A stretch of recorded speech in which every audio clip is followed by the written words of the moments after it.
they fabricate falsehood, but they can never be like us. Long after we are gone, they will wish we lived forever. IPOB is very special, exceptionally special, the largest mass movement in the whole world bar none.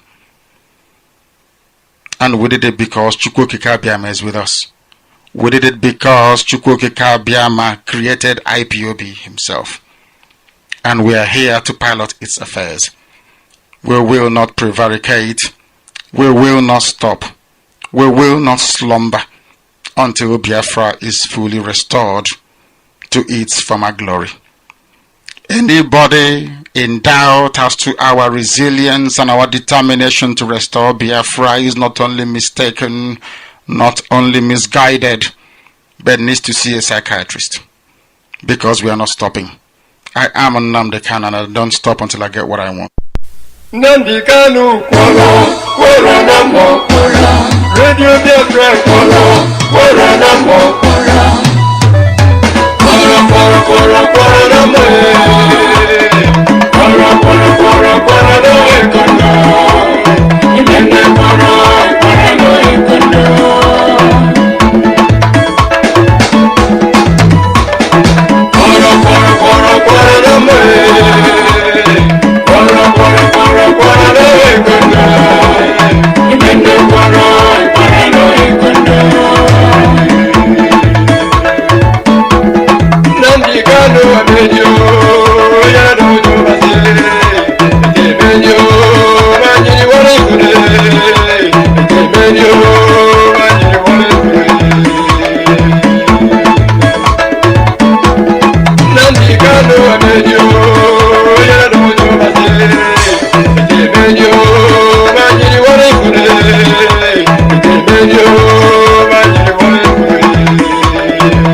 One more time I say welcome to another edition of Radio Biafra USA 2 broadcast. What I want you to do for me before I continue on this program, for those of you listening out there, if my voice is clear, please let me know. Because you remember the last time I came in here, we were having some wobbling and shaking and all that. So I want to be very, very confident that everything is working perfectly well. Right on my face, on my dashboard, it looks good. So I don't know what it sounds like out there. It's left for you to tell me, to let me know. I came in about wake up early today and relayed our leaders last for my broadcast because I had enough time, so I let that broadcast play for at least an hour before I can come in to talk to you. One more time I say welcome to another edition of Radio Biafra USA 2 program. My name is Mazi Iyke. I hail from Nnewi. Nnewi is in Nnewi province of Biafra land. We are broadcasting live from New York City under the auspices of our mother station, Radio Biafra London. Our leader's name is Mazi Nnamdi Kanu, deputized by UCHMF. I keep saying that and I'll keep saying it until I am briefed. I don't know what's going on out there, to be honest with you. I don't take instructions from Facebook. I don't take instructions from radio, from comments and things like that. I take my instruction directly from IPOB leadership. So if I'm told what to do, that's what I do. And until I get any information, it's nothing. People like to make a jest of themselves. I call it making a jest of yourself. You're having a conversation with your wife, and the thing gets off, and the housemaid, maybe she's cleaning the house, and she takes the story out. Then it becomes the problem of the people outside. The main people that have the problem, they are inside their house, still sleeping on their bed and romancing themselves. If people are just funny. I was invited to a meeting, actually. That was supposed to be a family meeting, something that was supposed to be discussed as a family. And I was fiddling with my Zoom. To be honest with you, I was invited. I was fiddling with my Zoom. Zoom is not something I'm very conversant with. So I kept trying and trying and trying. It was asking me for password. I over password, and the Zoom told me, you know what? You've tried this password 6 times. So we're going to lock you out for 30 minutes. Lo and behold, and I looked at my Facebook and I saw this program was coming. I was there from the beginning. I was watching it. And this program wasn't supposed to be a public thing, because the moderator, actually, when he found out, because to tell you that I was there, I knew when members were coming in, and I was wishing I was doing the same thing, but I could not, because like I said, I was locked out by my Zoom. So from the beginning, until somebody found out that it was on Facebook and that thing was stopped, he didn't continue after that. I was there. I listened to it. Now, the thing, that is the thing now becomes their problem. Like I said, I gave you an analogy. Husband and wife, they are exchanging words. And the housemaid is pretending to be cleaning the desk. And she heard the story slightly, because she can never hear everything. Okay, madam, I see this foolish man. Upon is madam, what dear foolish man. And Mazi, what brought it up. So now they take the story. He tells the story to her husband. Her husband tells it to her gate man. The gate man, but eventually when the story comes back, the people they are talking about, they are romancing themselves. So then they for bed, they do what they sabi do, and you are there busy tearing your clothes. So this morning, when I open the line, I'm going to talk about other things. But when I open the line, don't call me and want you to discuss this issue, because I will lock you out. We have not been officially briefed, so it's going to stay that way. And that's the way it's going to stay until I get instructed. I don't care who you are, to be honest with you. If you call me this morning and you want to go there, I am going to lock you out. I have not been briefed. I don't know what is going on. So until I know. Let's talk about something more important. You know this girl, the DJ Switch. I became so interested in her because this is a girl, a young girl, who was at Lekki, and she was there seeing these things. Like I said it before, my daughter, one of my kids, in the morning, the day that incident was happening, she saw me in the morning and she said, Daddy, there's an issue. There's something going on in Lekki. I didn't know what it was. I said, but how do you know that? He said, it's this DJ that we are all following. We follow her, so each time she's DJing, we always watch her programs. So eventually, this is the girl that leaked the whole story. CNN interviewed her. She was interviewed by another panel in Canada. She talks very brilliantly. Obianuju, I think that's her real name, and DJ Switch is just the stage name that she used. And yesterday, somebody sent me something very interesting, and I'm going to air it right now. That girl is something else. That girl is on X Factor. Honestly, it's interesting. I saw it this morning, and I say what to myself. I am going to have to air this on my program. I was so excited because now these are the people, the talent that they're destroying at home. This girl was bold enough, she could have died. They could have killed her. Because when they asked her questions, she said, I will not tell you I'm lucky. If I'm saying I'm lucky, what about the other people that died? Would I say they are unlucky? She's a brilliant girl. Let's just listen to her a little bit before I go into the nitty-gritty of what. That's her on X Factor. Let's dance in style, let's dance for a while. Heaven can wait, we're only watching the stars. We're hoping for the best, but expecting the worst. Are you gonna jump the bomb? Let us die young, or let us live forever.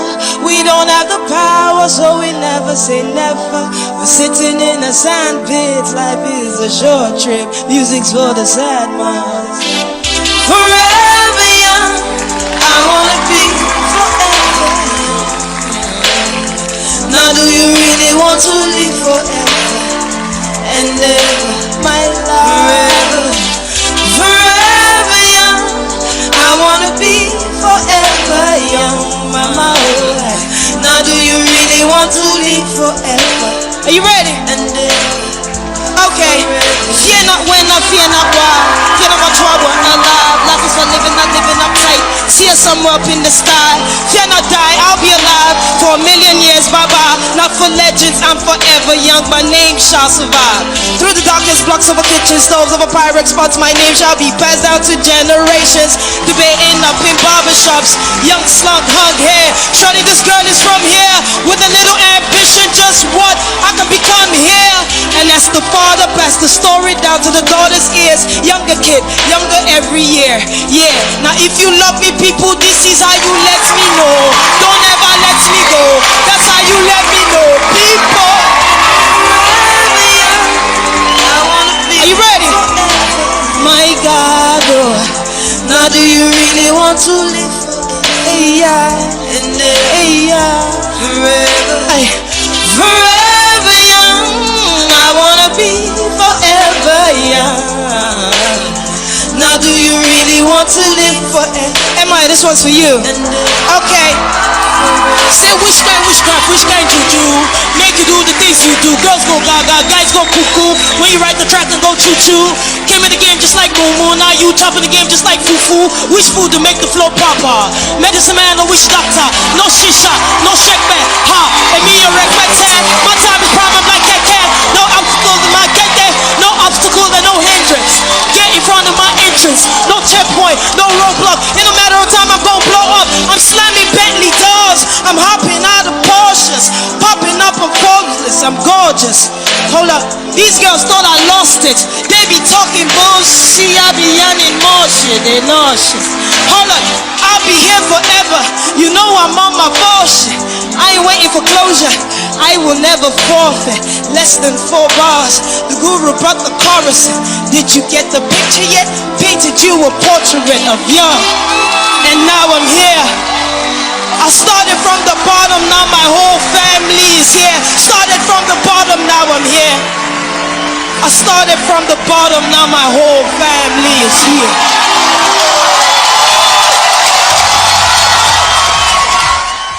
I was moved by that. Honestly, I was all in tears when I watched this little girl. This is the girl that was at Lakey.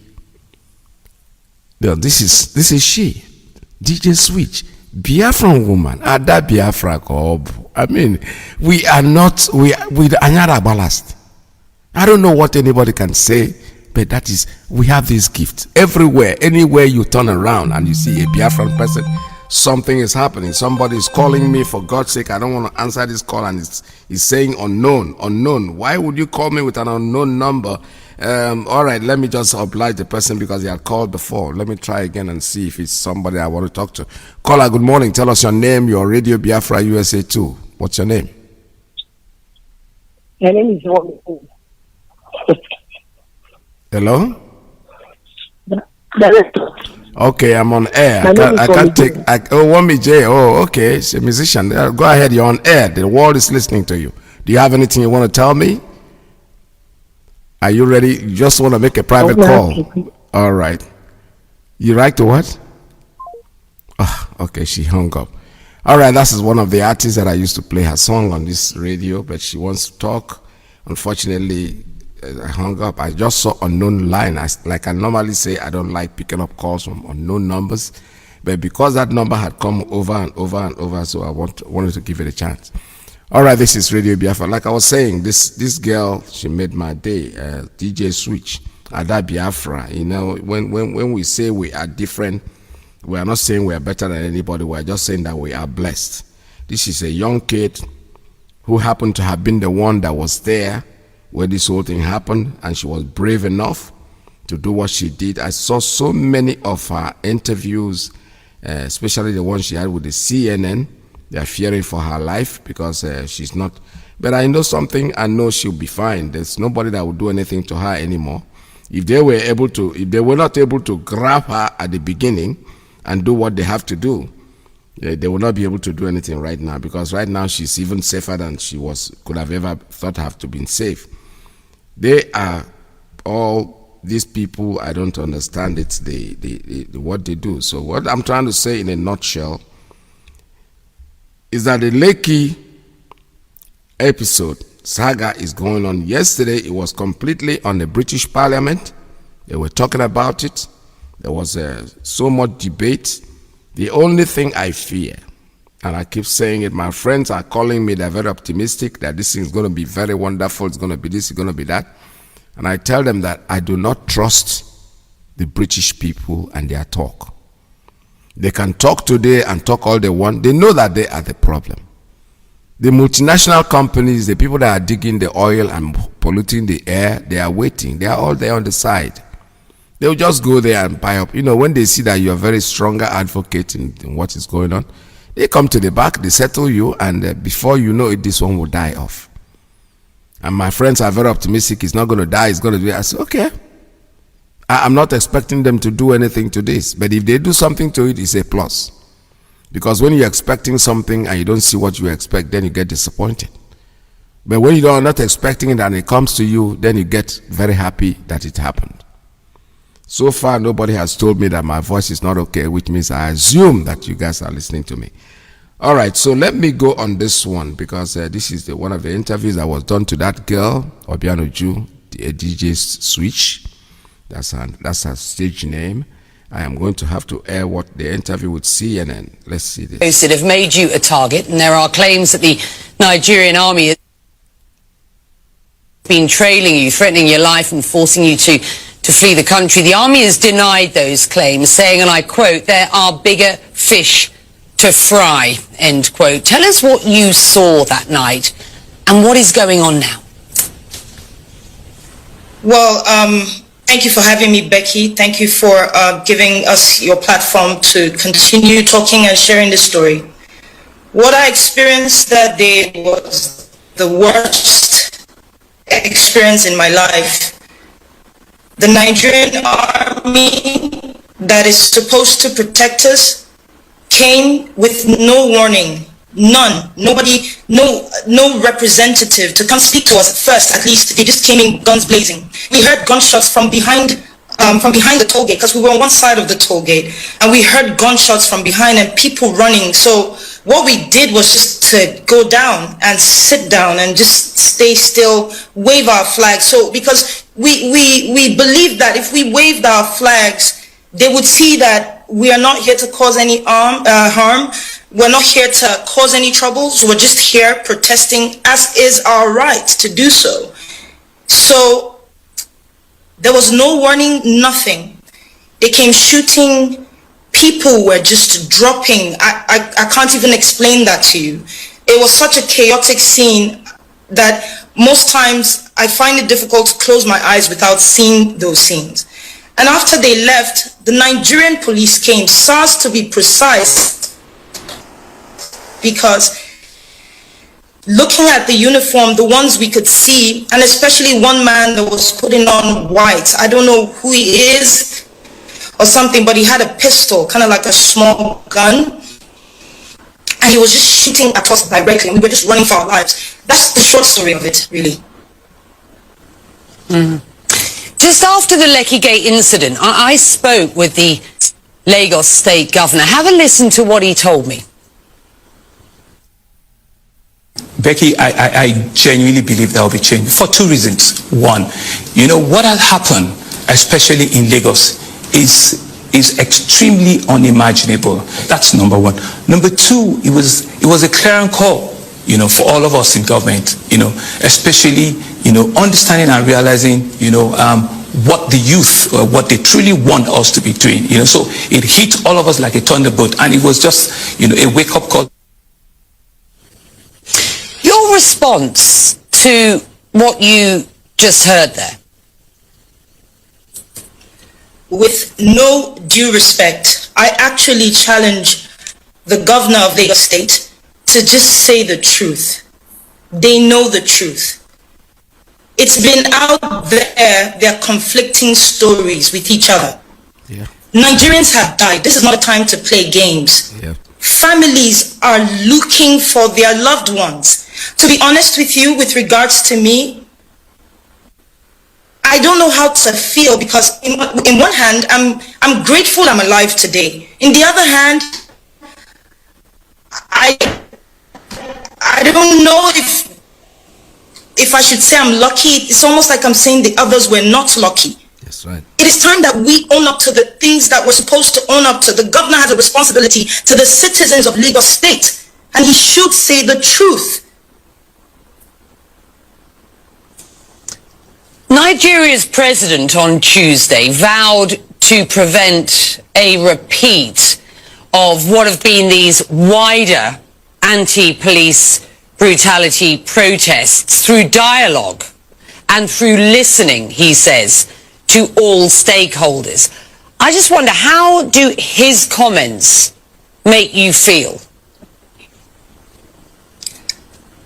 To be honest, Becky, at this point, I do not hold what the President of the Federal Republic of Nigeria says I can't hold it to heart. Nigeria is a dictatorship with a democratic face. And I think that is primarily to please the international communities. It is our right to protest anything that we see and change that we demand. The Nigerian government has used force from the beginning, starting with trying to infiltrate a peaceful protest with thugs. That didn't work out. And then they've moved to bringing the military in. So the same government that says that they had banned SARS, and this is going for 4 to 5 years now, they keep banning the same SARS, is saying that he wants to have a dialogue. The president hasn't even come out once to address the shooting at the toll gate. So no, Becky, I do not take his word to heart. We need action, we need change, and most importantly, we need accountability. You've said about this whole experience, and I quote here, "It is cause for what I believe is just. It is shock at the response of my government towards the people it is sworn to protect. It is courage to speak up no matter what. And for me, the will to see justice, accountability, and a change in Nigeria, no matter how much is offered to me or threats to me." Do you believe that change will come? And how long do you think you will need to stay in hiding for? To be honest, I will start with the fact that the will is there. This generation, as we like to call ourselves, we call ourselves Sorosoke. That means speak up.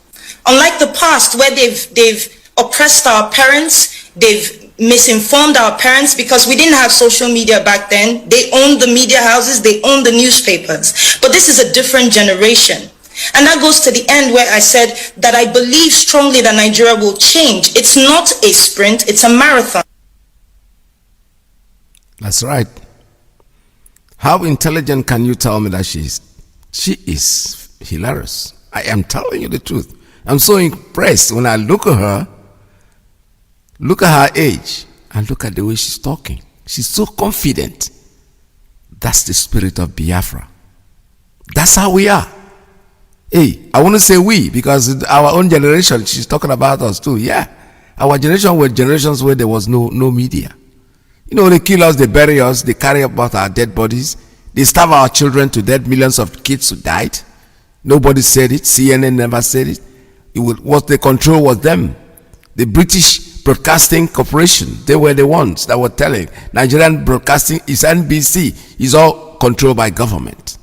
They kill you, they bury you, and nobody talks about you. But God has punished them for daring it on this generation. And in all places, Lagos. Yesterday, I listened to the debate in the parliament. The British parliament, they were submitting their protests and everything, and they were reading them out.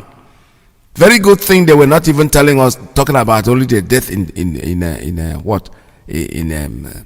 the toll gate area in Lagos. They spoke about the other killings too, because already they said over 50 people have died. Today CNN, then our leader was always telling us, don't worry, they will talk. CNN will eventually join the line, and they are doing it now. This is proper investigation. And this girl still represents, she's an eyewitness. For me, she's a hero. I am telling you the truth. It's unbelievable. And then this morning when they sent me her song on X Factor, I said, oh, now I see. She's multi-talented. She's not just the ordinary miscreant like us. Miscreants. Today they are scared of us. Isn't that something? Today we speak and they listen. Eventually they will listen to the end, whether they like it or not. Our leader has not spoken for a while. Everybody is panicking. Nobody knows what is in his mind. I don't either. But as far as I know, he's okay. He's fine where he is. Probably meditating and praying and seeking that guidance as usual. You see. So we are blessed. Whether we like it or not, whether we want to accept it or we don't want to accept it, no. We are very, very blessed. There's so much on this girl that it's not something, when you compare it to the army man, the brigadier or the general that will sit down there and lie out of their teeth. The ugly one that looks, they call him Lai Mohammed. These are people that don't know that the world has moved on. They think we are still in the days of NBC, Radio Nigeria. NBC TV house that I'm sure by now rats and roaches have taken over the place. Eventually today the media, they don't know what to do. For them, why did we even allow the media to come up? You know, because that's move. The generation is moving. Poor little girl, she's very bold. Her quotes, if CNN can go down and investigate this girl and using her quotes, things that she said, I doff my heart. I raise my hand for you, my baby, and you are fine. Thank God. Thank you very, very much. This is Radio Biafra USA 2. All right, I'm happy somebody just said your voice is very, very clear. That's good. I'm very happy about that because, like I said the last time I came on air, I wasn't very comfortable. But now, thank God, everything has returned back to its usual. So the struggle continues. We are not giving up. There's no matter what anybody says, we are IPOB. And somebody is sending me something here, and I don't want to talk about it. Like I said before, if you call me this morning and want to talk about our deputy leader and our leader, I will cut you off. Don't try me, I beg. Because if you try me, you will know that I'm very, very serious when I say things. I'm the moderator here. I am sitting here, and there is nothing anybody can do about it. For now, I am on the podium. If you have any grievance, any illness, anything that you want to talk about, what I need you to talk about is the progress, the movement, what is happening to us, where we are going, the way the things are now. The NSAS movement, yes. Because these children, I wish they will continue. My own talk is, if they stop halfway, they have not achieved anything. This is the time that this is the time I think they should actually talk. Because now the world has seen that they are right in what they are doing, and absolutely they cannot stop at this time. They have to continue. And meanwhile, before I continue, let me go back to my music, because I want to take a very short break and be able to get back to you. But stay tuned, don't go away. This is Radio Biafra USA 2. My name, Mazi Peters. Stay tuned, don't go away. Fellow Biafrans and lovers of freedom all over the world, I am Mazi Uchenna, the coordinator of the state of Kentucky. I implore you today to join the IPOB family in Kentucky so that together we will restore our great nation Biafra. To join, please contact me on 270-317-7524. Again, 270-317-7524. May Chukwu Okike Abiama bless us all. Ise.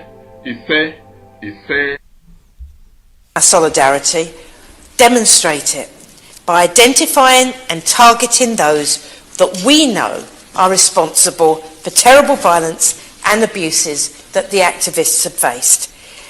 The least we should do is to make sure that those who have murdered Nigerians and deprived them of their human rights aren't able to benefit from trade or travel to the UK. In my view, that should include the leaders of the government and the military who are even now, refusing to allow transparent and fair investigations to happen and for justice to be implemented. What I want to hear from the Minister today is that a list of Majinsky, I never say that word properly, sanctions is being created and action against those on that list taken in weeks and not years. Our role in this must be, I think, to work with all that we can to identify those responsible and ensure justice is done. And I would be so very grateful if on this occasion the government acts decisively. Thank you, Mr. Gray, and it's a pleasure to serve under your chairmanship and to follow the honourable member for West Ham who spoke so passionately for justice for Nigerians. I would also like to thank the member for Chipping Barnett for securing this very important debate. Now, this, of course, was a popular debate, and it's unfortunate that my honourable friend, the member for Vauxhall, was not called to speak in this debate, and she sends her solidarity with the NSAS movement. Now, I must begin by addressing the horrific violence we've seen inflicted upon young Nigerian civilians who were peacefully expressing their fundamental human rights against police brutality. As seen on media platforms, armed military officers discharge live ammunition at these peaceful protesters, injuring and killing them.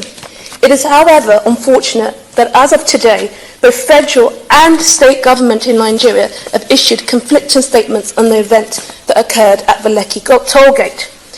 This has left us with a series of yet still unanswered questions. Who exactly ordered the military to shoot live ammunition in a civilian territory? Why were bank accounts of some individuals who partook in the protest frozen?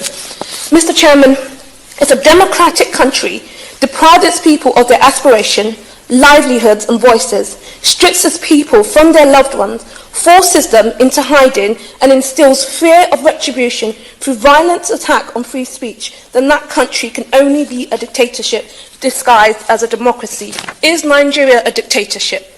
Now, having now asked this question, I leave the Nigerian public to decide that for themselves. I must now address the question of sanctions, which is what we are here to discuss.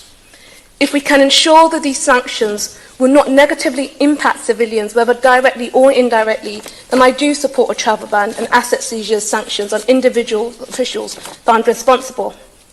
Now, while discussing sanctions is crucial to determining how we as a nation will respond to the violence recently accumulating in the NSAS movement, it can only be the tip of the iceberg. And we must use our platforms to hold the Nigerian government accountable through more than just sanctions. We must do the right thing by the people in Nigeria protesting for their own human rights and ask the questions they've given us the platform to ask, which is, what role did the Nigerian government as a whole play in these attacks? Will there be an independent investigation into the over 100 cases of torture, rape, extrajudicial execution throughout the NSAS protests? The reason the world knows about the violent attacks on Nigerian protesters is because civilians on the Lekki Tollgate massacre bravely risked their own lives to post these videos on social media. Yes. Only a few Nigerian news outlets even reported these stories, and they were all subsequently fined before the Nigerian government denied the attacks' existence and began silencing reporters.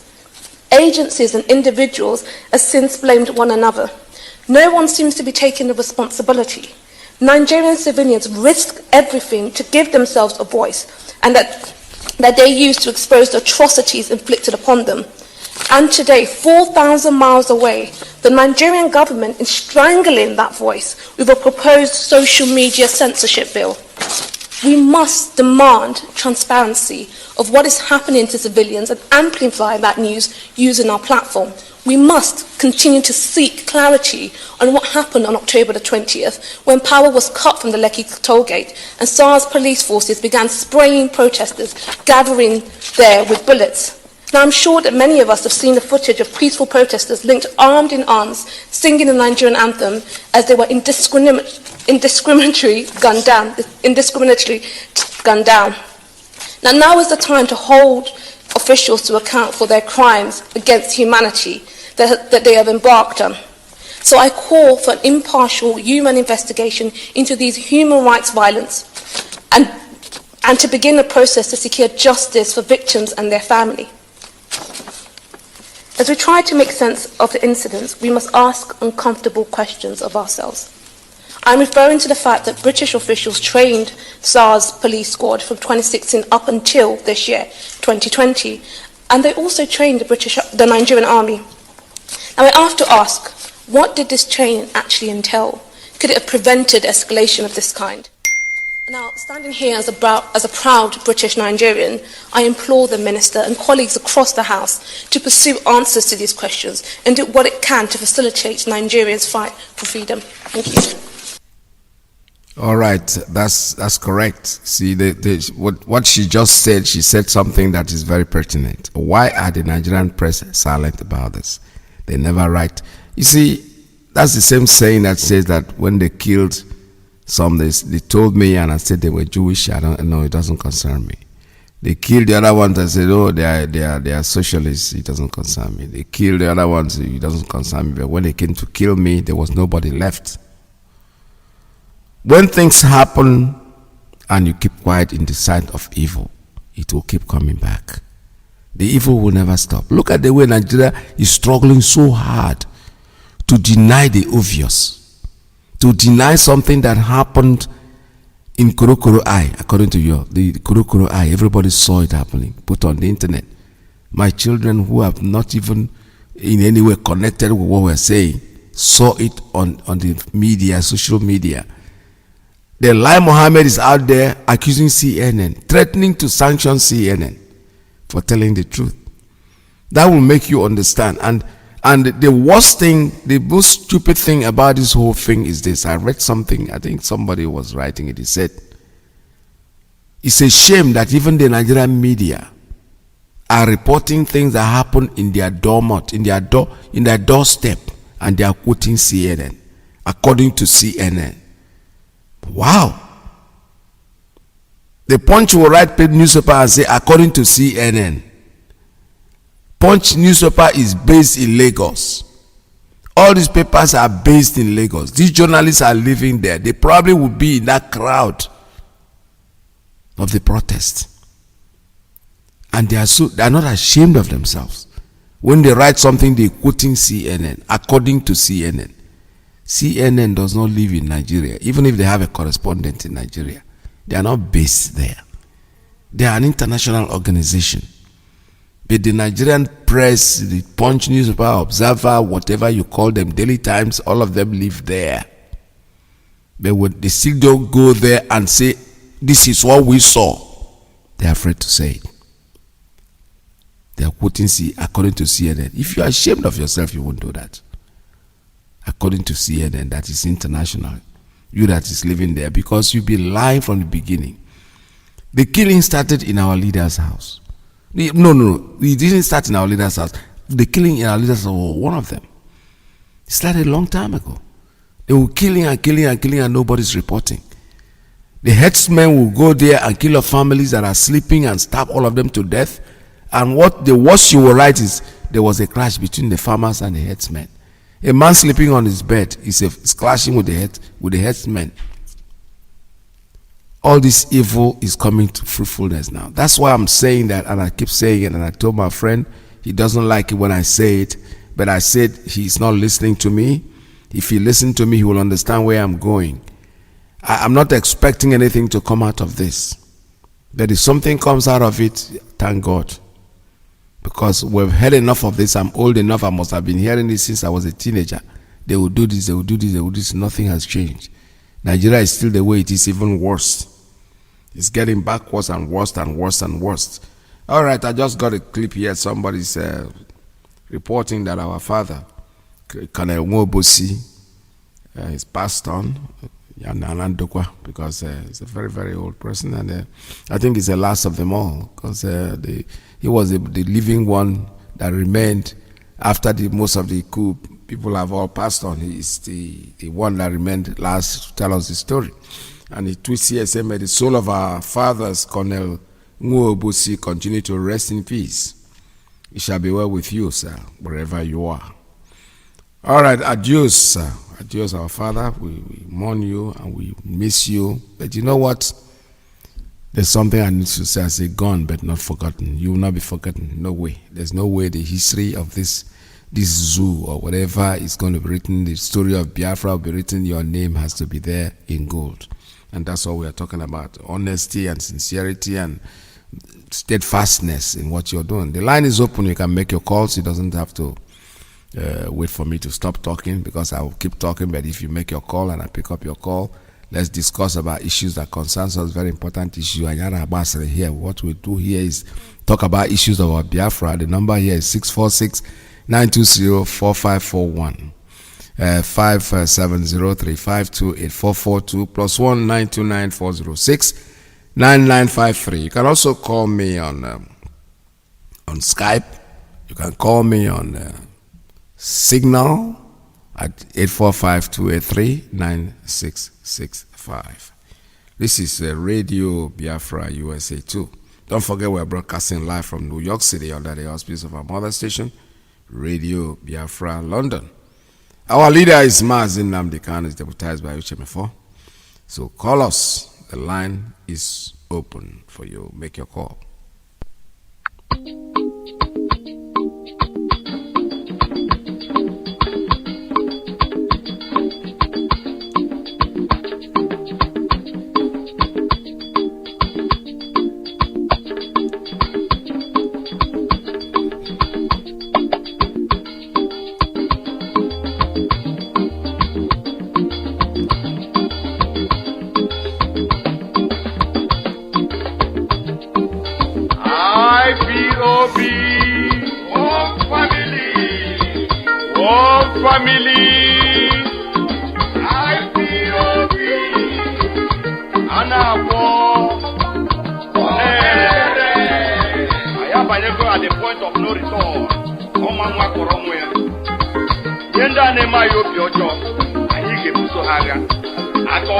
Biafra no gaga lota one ezi kujipu ya dewe na nko ezi nke wo na dai ka mma kana so dezi ayu polisi odi na iji ayu we bere tule achito mmadu achito nama mbo fodo mmadu ga wuzi ya nama n'anya onye ekwu okwu asisi wete eke ekwu.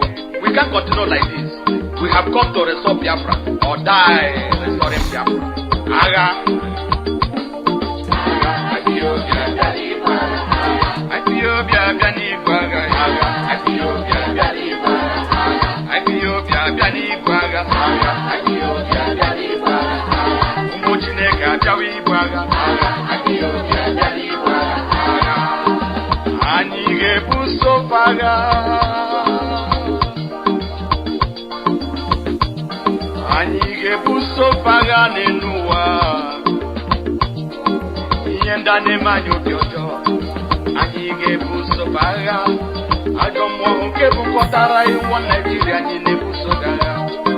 Papa who pretend para, make it do much.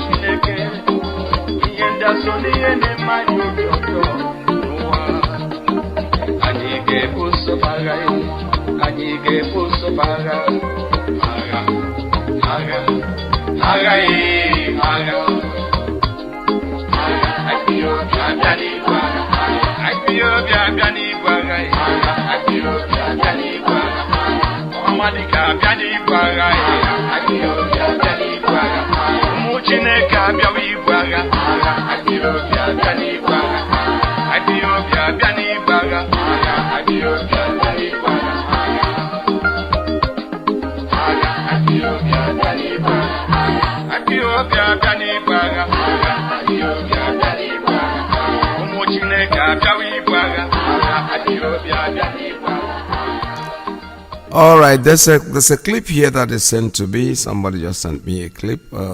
It's Mazi Nnamdi Kanu live interview with Oduduwa brother. I'll have to air that later on the program if I don't get calls coming in, because I don't think it's a short interview. I'm going to have to air it. Actually, I've never come across this one, so that would probably sound very interesting. It's something that I need to know if I'm going to do, but when I start doing it, I will not be able to take calls. So if I don't get calls coming in a few minutes, I will have to air that. All right, this is Radio Biafra. We're still here. I'm still waiting to take calls from you. Call me. The number here is 646-920-4541, 570-352-8442 +1 929-406-9953. I'm also on Skype. Skype number is 845-283-9665. And Skype, not only on Skype alone, Signal. If you call me on Signal, I'll pick up. This is Radio Biafra, USA 2. The supreme leader of the indigenous people of Biafra is Iyke, Mazi Nnamdi Kanu. One cannot be two. Sunlight production.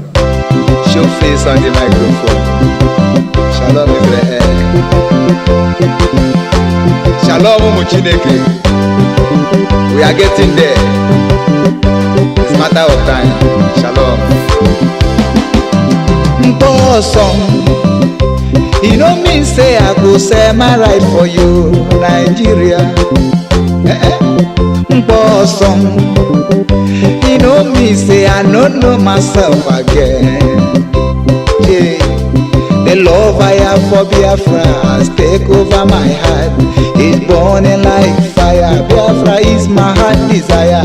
I want her like Messiah. Nnamdi Kanu is Messiah. My love, oh. I'm ready to do anything for you, my love. I'm ready. All right, I have a call coming in on straight line. Caller, good morning. Tell us your name and where you're calling from. Good morning. Welcome to the program. Yeah, my name is Reverend Sister Obioma Chukwu from Brazil. Okay, welcome, it's sister. It's a long time. I hope you're doing great. Yes, I'm fine. I'm fine. Very well. Thank you. I want to thank you again and also thank Mazi Nnamdi Kanu for everything you guys have been doing for us here. I mean, we cannot repay you guys, but we pray for you guys every day that God will continue to sustain each and every one of you there and bless your families for the time you people come out here to educate and enlighten us. So we thank you so much, Mazi. We thank Mazi Nnamdi Kanu and all the principal officers. So I want to say something about everything that we know that is happening now. Mazi Nnamdi Kanu has already prophesied it, and I don't think anybody should be perturbed in any way. I am not perturbed and not disturbed because he already said it that the coming months is going to be very pivotal, and we need to be strong. So I want to encourage Biafrans. We need to be focused. We need to remain strong. It was Mazi Nnamdi Kanu's voice that some of us heard, and we started following him. Yes. He knows our voice, and we know his voice. He's a good shepherd, and we will continue to follow him. He hears the voice of his people, the voice of hunger, the voice of intimidation, the voice of penury, abject poverty. This is the voice he heard, and he has continued to hear this voice of his people, and that's why we're following him, because he has been hearing our voice. Okay, so everybody, we should remain calm, relax, and then enjoy our ride, because I believe that these things that are happening now is bound to happen. Remember, we should all remember that there was a time Jesus Christ said to Peter, "You're going to deny me 3 times," and Peter said, "Over my dead body, this and that." So if you are not spiritual enough, you may not understand what is going on. So we need to be calm. All these things are bound to happen, and we are getting to our destination if we can only remain focused and know that whatever that is happening now is going to get us closer to where we're going to.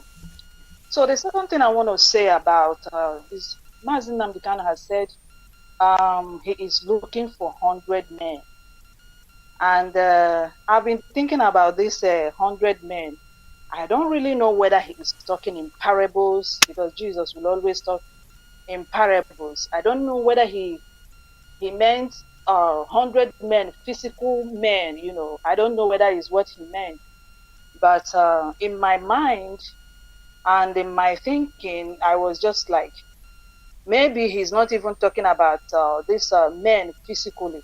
Yes. Because I said to myself, some of us women, we have men's hearts. And if he is not talking about only physical men, maybe he can, you know, give us women an opportunity to be inclusive in that his 100 men. Because, for example, myself, somebody may say, "Oh, what will a reverend sister do in this case?" But I said, I am a woman physically, but I'm a man inside. Of course. And I may not carry a gun.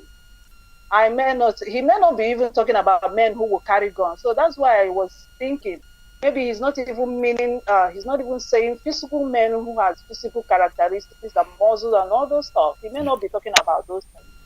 So he may, you know, give us an opportunity, open that door for women also who are men at heart to come in, and then, because it looks like men physically they are not they are betraying us. If you go to in the church, they are betraying us in the society, in the government. So I think maybe he can give women an opportunity to also be men inside. Okay. Yes. Sister, I think he could have used the word human being, 100 human beings, not men. I get you. People. Yeah, 100 people, exactly. 100 people, yes. That's okay, 100 people. But women who are men at heart can come in, and then I know that what a man can do, a woman can also equally do it better. I'm not we're underrating our men and our husband and all those. I'm not underrating them, but I'm looking at it as he has been crying for 100 men, and then millions of Biafrans all over the world. We cannot get 100 men, and I said maybe he can relieve that order and say 100 people, and see those of us who are women could come in, and then I remember in the Bible, Moses, when Moses was fighting, there were some people who were assigned to hold his hand, so that whenever his hand is up, Israelites will continue to win. When that hand comes down, the Israelites are on the losing part. So some of us, I reverend sister, maybe I can be holding the hands, I get you. Can hold the hands, and the hands will not come down. And then I think he can look in that direction and see whether he can give us women an opportunity. I myself am ready to give my life, for this cause, for my people to live. I'm ready to do that humbly and gladly. What am I living for if our people keep on suffering like this? So it's just a humble request. Maybe Mazi, maybe he can think about it and say 100 people. Let's see what happens. Thank you very much. Thank you so much. God bless you. You made my day. Anytime you call, it's very interesting to talk to you. I'm telling you. Thank you so much. Very much. Thank you so much. God bless you. All right, this is Radio Biafra USA 2. Yeah, rightly said. Please enter your password, then press pound. What is this? What is one coming from? I don't know. These phones are sometimes very embarrassing. So when you look at it, 100 people, that's a better logical way to say it, because I know that there are women that are strong. We men, we have physical strength, but women have what they call spiritual sense. They are the vessels. They are the ones that receive the energy. We just give out the energy, blah blah blah blah blah, and that's it. But you see, they are built like that. That's the way the system is built. So our leader, when he said 100 men, I'm not talking about physical men, strong, okay, no. People, 100 people that are devoted to the people that are going to bring Biafra. That's exactly what what he said to us, and believe me, and I believe and I accept what he has said. I have a call coming from the principal officer's line. Let me take this one. Caller, good morning. Tell us your name and where you're calling from. Yeah, good afternoon. Yes, good afternoon, Mazi. Peter. Welcome to the program. Good afternoon from here. Thank you very much. I am Rabbi Shah. I'm speaking from my location. Before I go on, I want to greet Biafrans all over the world, friends of Biafra, lovers of freedom. I salute you. Our leader, Martin Nambekano, I salute you. Mazi, I just want to respond to the beloved sister that just spoke now.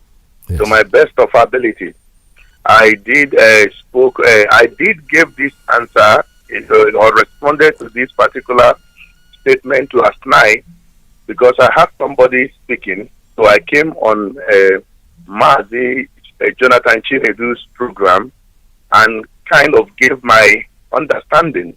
I am not saying that my understanding is definite.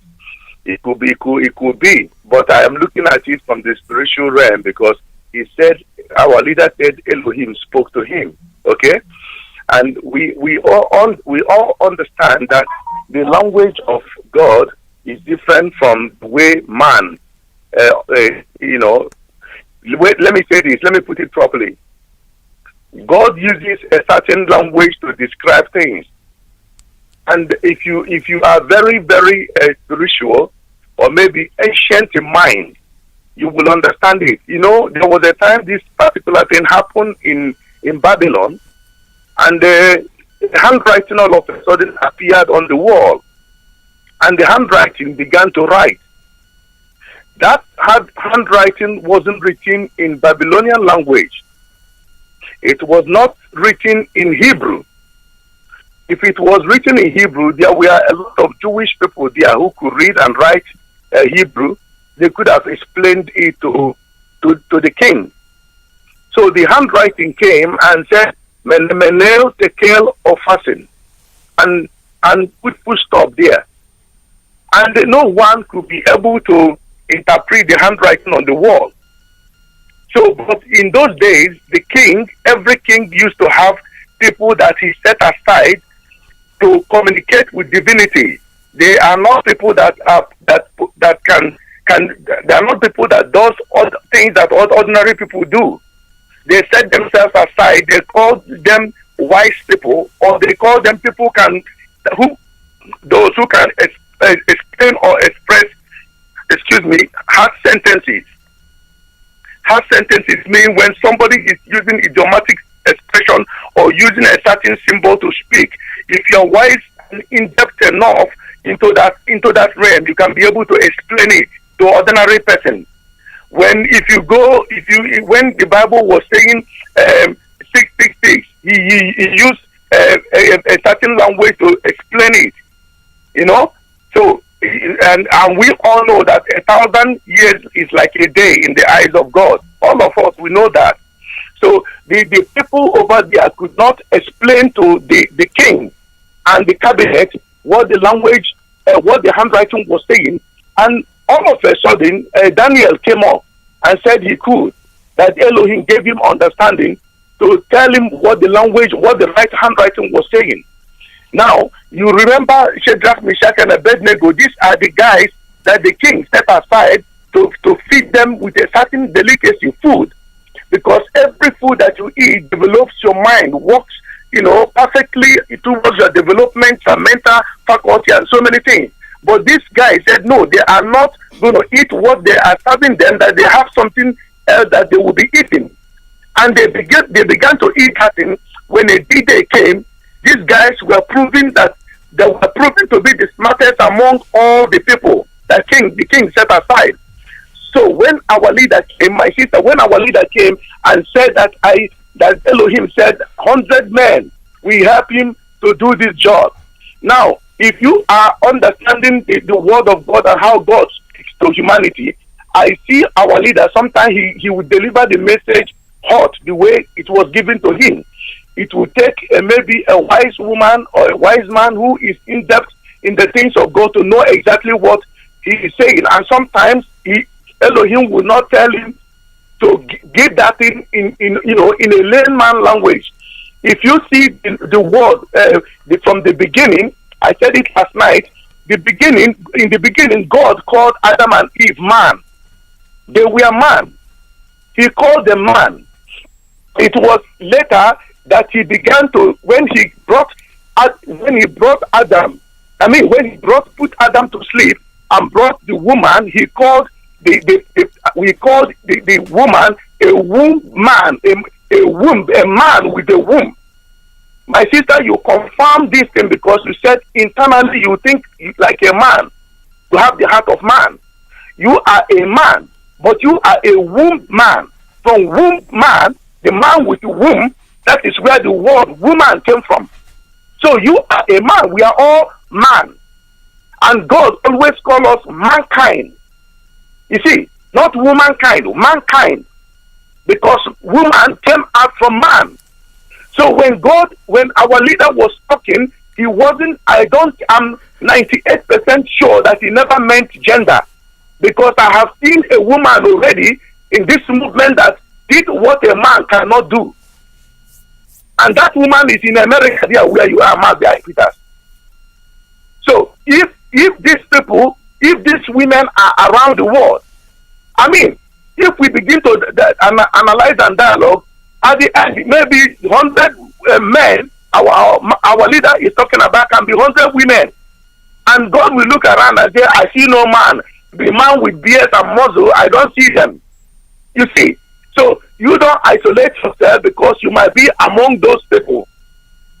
And don't look at the muscular structure that a man will carry Rambo. Be like an Schwarzenegger and go and carry weapon. It may not be that way. Because God's way is not man's way. Thank you. So when I look at it, I can give you a lot of explanation, a lot of references to back up what I'm saying. It could be people that are strategic in different places, in different governmental places, who are connected. I see a woman talking on the radio in America, presenting our case to the world. It could be that. It could be those who have diplomatic connections that can go and speak on the behalf of Biafran in the diplomatic world. It could be someone that has a voice in a political world to convince other people. It could be also a wealthy person, somebody who can be able to bring out her money to do some certain task that even man cannot do. So when our leader is talking, I am busy, and anyone who is in our team can be analyzing what this man is saying.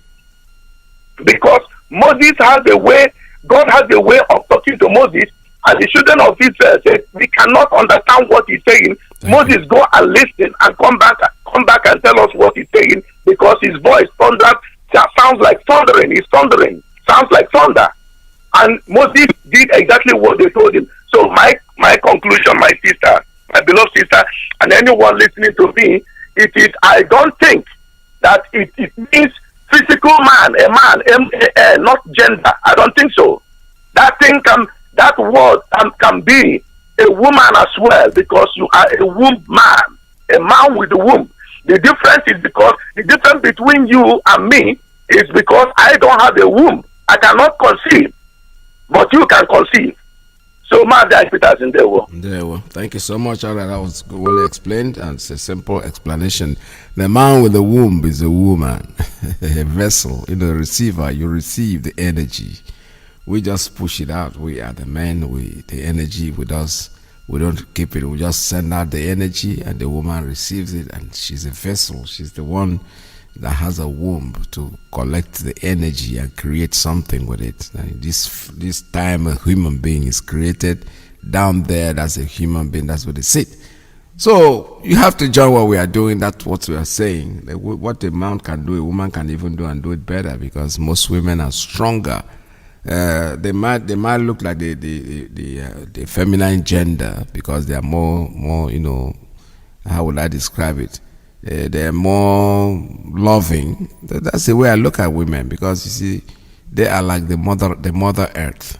No matter what a farmer plants and then goes away, the tree is attached to the earth. That's why children, that's why we, the so-called men, that's why we as human beings, we are so attached to our mothers.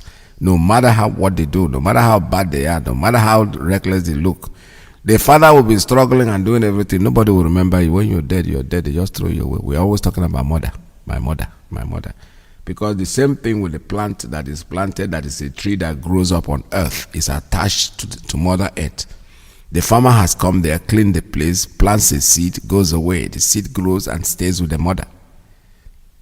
The same thing with us. We are planted in there, we grow up. Mama is always mama. No matter how it does. And no matter how she behaves, she's still our mother. I have a call coming in. Let me take this one. Caller on Principal Officer's line. Good morning. Tell us your name and where you're calling from. Good morning, Mazi Peters. Welcome to the program. Thank you very much. My name is Chukwu Emmanuel. I'm a native of Ishiago, Ebon State, Biafra land. Thank you once more. I greet my leader, our leader, Mazi Nnamdi Kanu, for all the effort he has put in place to save his people. This morning, we talk about Obosi. This man is one of our elder. Sometime I heard from Radio Biafra, this man, there was a write-up, a book this man said, write-up when he's alive. He said, he will take 10% of whatever profit he made from that paper to support Biafra. Today, he has gone to meet our leader, our Ojukwu. I think he can be able to discuss the level we find ourselves before he left. This is to tell everybody that everything that had beginning, one day will have end. If you are doing anything good, when you left, will be remembered. When you are doing any evil thing, the same thing. When you left, the evil thing will wait for you. May God grant this man soul. I want to talk to the leader of IPOB. There was a time in Asorok, there was gunshot between the Aisha Buhari and the cabals in Abuja. After that, they come together because this Fulani we saw or we see now, they are so much clever. I think we can borrow some idea from them for us to survive as a group, or as because these people, they do their own thing very secret and nobody hear it. Even though if there's a problem, they'll get themselves together and solve it and continue their movements. If the IPOB leaders will understand this, then whatever may be the case, they will sort it out and continue moving. Let me interject right here, because I said it on my program. I don't want all these negative thoughts, because whatever you are reading on Facebook is not IPOB. People are doing and saying what they want to say. I don't want that thing on my program because I have not been briefed. I don't see any problem. Maybe you guys see something that I don't see. So I don't want to discuss it on this program. I said it from the beginning. Let's talk something that will move us ahead, move us on. IPOB does not have any problem at all, as far as I know. Please. Okay. So just round Thank you very much. Thank you so much. All right. Thank you. All right. This is Radio Biafra USA 2. Don't forget that there's fasting and prayer coming in. So let me just play this commercial for you to listen. Information before we continue.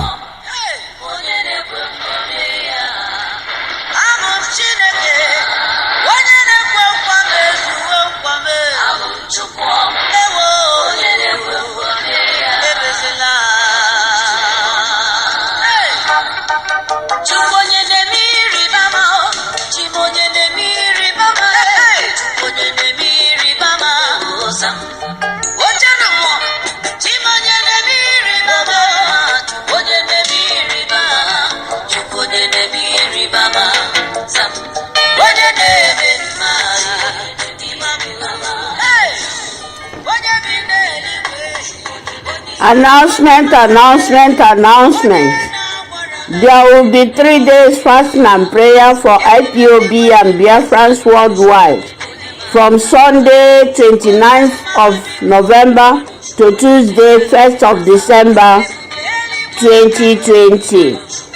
The theme is binding the wounds of our brethren in Obibo genocidal war in November 2020 by the murderous Nigerian army. Also presenting the life of Biafrans and our great leader Mazi before our Father God, Chukwokike Abiyama. Taken from Hosea chapter 6 verses 1 to 3 and Jeremiah chapter 30 from 10 to 17. The duration of fast, you fast according to your capability. Chukwokike Abiyama will surely hear and answer us. He said, you will get the details of the scriptures and prayer points from the zonal and the unit coordinators, prepared by Evangelist Isaac Nwokike, Pastor Frederick Nwohia, and Pastor Chris Wise. Signed by Mazi Oscar Okeke, the head of Religious Affairs Committee, IPOB. Shalom, Omochineke. You don't tell what we fight for this freedom. You don't tell what we fight for this freedom. All we need is Alright, the line is still open for you to make your calls. Don't forget the fasting and prayer is very important. On Sunday they're coming on this platform to do their prayers. So stay tuned. Let me take a call. Call her on WhatsApp. Call her on WhatsApp. Good morning. Tell us your name and where you're calling from. Yes, ma'am. Good afternoon, sir. Welcome to the program. Sir, thank you for having me, Mazi Peter. Also, thank you on again today. I say my Ukike continue strengthening you, my brother. Thank you so much for Biafra. And also, Mazi, allow me to appreciate you, Mazi Namdekano, the one and the only, the man who stands strong. No matter whatever it takes, he will bring us to the promised land. I say, may his days belong on this earth. Long live Namdekano, long live IPOB, long live United States of Biafra. Mazi, my name is Mazi Madabuchiduru. We are here from Okiwe province, Biafra land. Mazi, I just want to thank you once again for not allowing us to discuss what is not necessary on this program today. I say thank you so much, because what is going on now is deliberating something that is not irrelevant. Thank you for not allowing in this platform today. Mazi, what makes me to call is about this man called Devil Mai. You know, that's the something that is going on now, that Devil Mai have defected to APC. And people don't know the cause of that. You know, we are working on the ground. What happened is this. Devil Mai is channeled or powering by somebody. That is Atoeze. Atoeze Nukpo. If you can remember, Atoeze Nukpo called the whole chiefs and the Ezes and said, Devil Umaye is only the man that he trusts.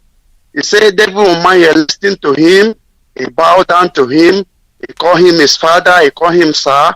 So now he's loyal to him, that anything Atoeze wants, he will do it for him.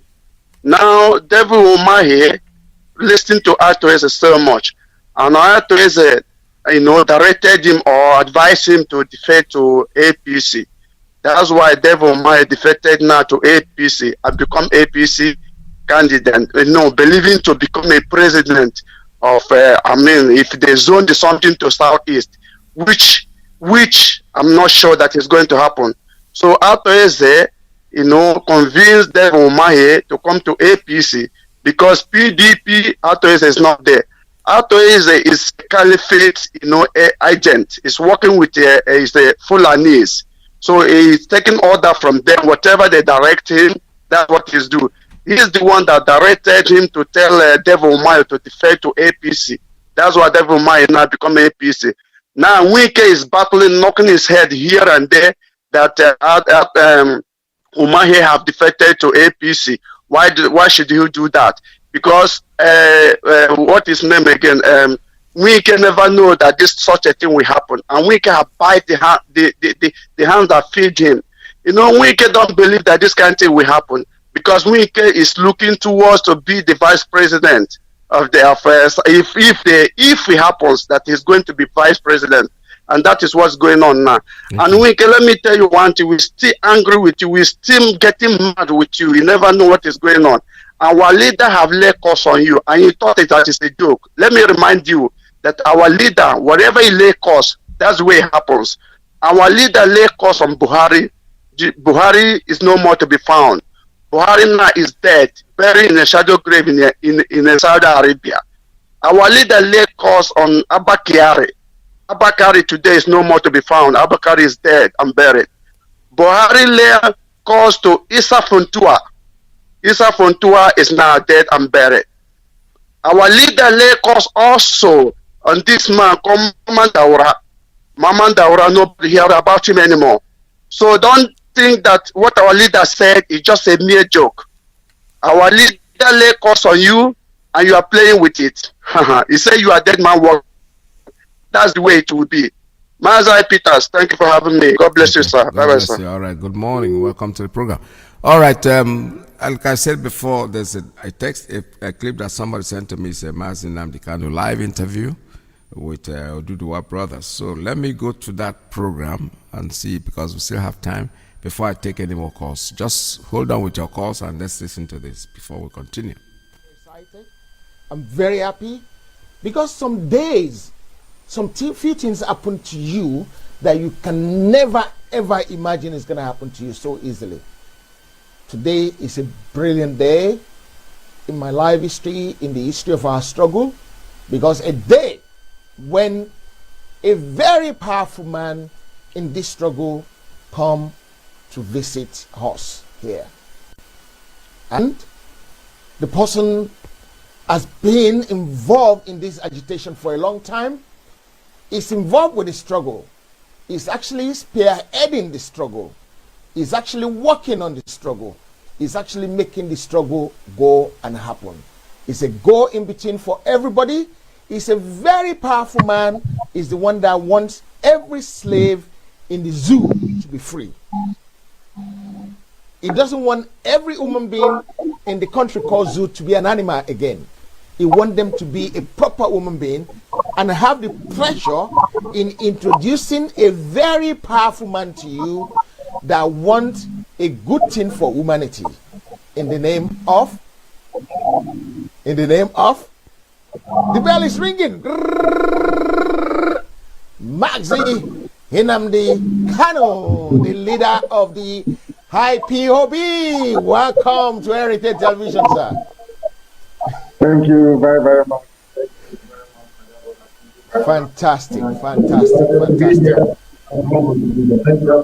Fantastic. Thank you for coming, sir. Today on the platform with me, that we're going to be speaking to my brother together, I have some few gentlemen that are keen follower of Mazi Nnamdi Kanu, because we're a keen follower of him, and we've been following him for a very long time. We've been trailing him, we've been admiring his hard work, his good work. We've been admiring for a long time. And one of them is Olayomi Koiki, of course, you know Koiki Media in London, who is another, maybe take his inspiration from Mazi Nnamdi Kanu, because the way Olayomi Koiki deal with him, I can only say he actually take it from Nnamdi Kanu, because he emulates Nnamdi Kanu so much in this struggle. I have the pleasure of introducing Mr. Olayomi Koiki of Koiki Media to every one of us. I'm sure we all know him very well. That's Olayomi Koiki there for you. Olayomi Koiki, do you want to say hello to our big brother, our boss?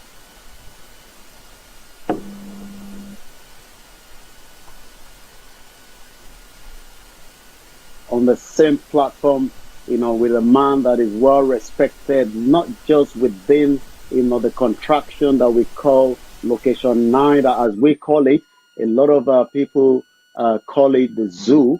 But I say a very good evening to you, Mazi Nnamdi Kanu, and it is my pleasure having the same platform with you on a very spiritual day, I would say, because, today we decided to have a fasting today, as we're going into another journey of the history of that location on the 1st of October, where we are having a peaceful rally.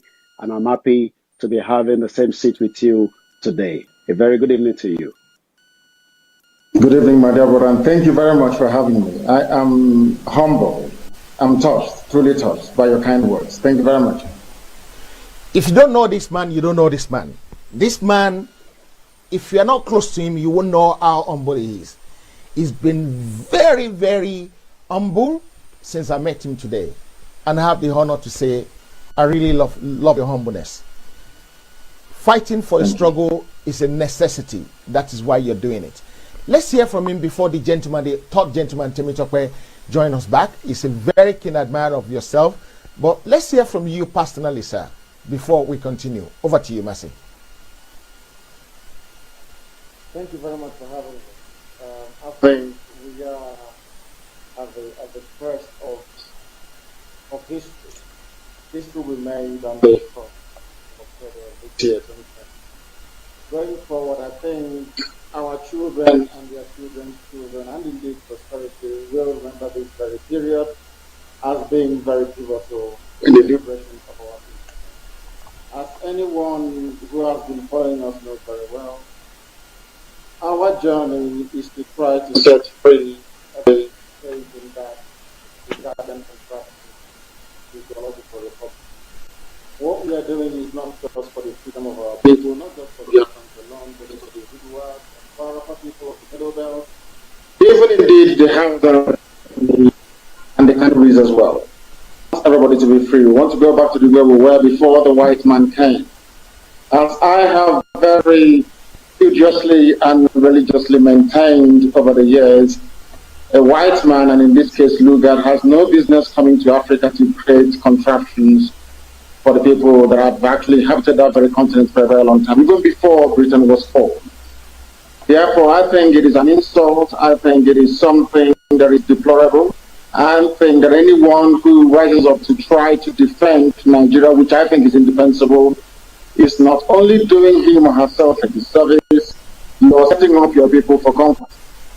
The history of Fulani advancement to the ocean right now as we speak, anybody who actually sat down to study Fulani very well will understand their modus operandi. They have come to conquer, they have come to pillage, they have come to loot, they have come to rape, they have come to sack villages and communities, they have come to ethnically cleanse people of their culture, their traditions, and their way of life, as they have done to the Hausa people, as they did to the Baggy people, like the people, and in fact, to an extent, they tried to do to the Yoruba people in Ilorin. And it gives me a great deal of pleasure and delight that today people are now beginning to wake up. Our Ududua brethren have woken up, and on the 1st of October, as I said, history will be made. And going forward, I do not see any possibility of that zoo surviving very long. Because nothing ever is going to make us go. Not even death that makes us go until everybody is dead. And it is my sincere prayers, it is my sincere wish that people can now understand where we are coming from and embrace this very effort to set every captive free. Thank you very much, Mazi Nnamdi, the leader of the IPOB. I'm so honored, but before we go ahead, we need to do the national anthem of the Biafra nation, because Biafra is a nation. It's not one of those contraptions. No, it is not. It's a nation, and it's going to remain a nation. And nobody can stop it, because it has come to stay, and nobody can change that. Nobody can do anything about it, apart from to embrace it. And I want to thank everyone that facilitates this to happen. It's my pleasure to introduce the national anthem of the Biafra nation. Bribe any diplomat with it that can compel or cajole companies that they have considered our oil and gas to in Nigeria to lobby their home governments, but not minding any of those. In terms of United Nations coming out to categorically pronounce or make any utterances that may be deemed to be favorable towards Biafra is not something that we expect, because Nigeria is a sovereign nation and a member of the United Nations as well. What they seem to be advising, or what they seem to want to encourage, is a form of restructuring, perhaps back to 1960 Constitution or 1963 Constitution. And I have made it categorically clear that we are not going to have any of that, because our starting point is very simple. It is a moral one. The construction of the bringing into existence of Nigeria is an act of racism. That is our starting point. We must be able to see the creation of states within Africa as a racist construct by European powers that felt that they were superior to black people. That's our starting point. Now, the next question that I always ask when I go to meetings is this: will you allow me as a black African to come to Europe and create countries for you or create nations for you? The answer I get all the time is no. Then why won't you allow the organic emergence of nations in Africa rather than this artificial colonial imposition? And once you try to drill down the problem to this, I'm sure they begin to appreciate it. But one thing you must understand is this: there is an element of, should I say, a supremacist mindset within those sometimes in the UN. And that mindset is this: we are white people. We created your nations for you in Africa. Who are you to try to untangle what we have done? You are a black person, you are niggers. They will not do these examples, but as you can see their faces, that's what they are thinking. They tell you all these things and they say, oh, try and go and resolve your issues. And when you say to them, we have divergent value systems, the very foundational block of any society is a commonality of value system, of tradition, of religion, of language, and perhaps of some kind of, should I say, social similarities. In Nigeria, you don't have it. I am more closely affiliated with a Westerner more than I am with a Fulani person. So once you keep drumming all these things down, after a while they tend to appreciate and to understand it. But anybody expecting the UN to rise up and make a categorical pronouncement on the division of a sovereign nation affiliated to them without any cause for it is grossly mistaken. And we're not depending on them or anybody else for that matter to make such pronouncements. They are waiting for us. They are looking upon us to try and do something, and that is what we have now started doing. And I think the 1st of October will be very, very beautiful. Thank you. Okay, let's go to Olayomi Iyke for another 2 questions before I come back to you. Olayomi Iyke, the floor is open to you, sir.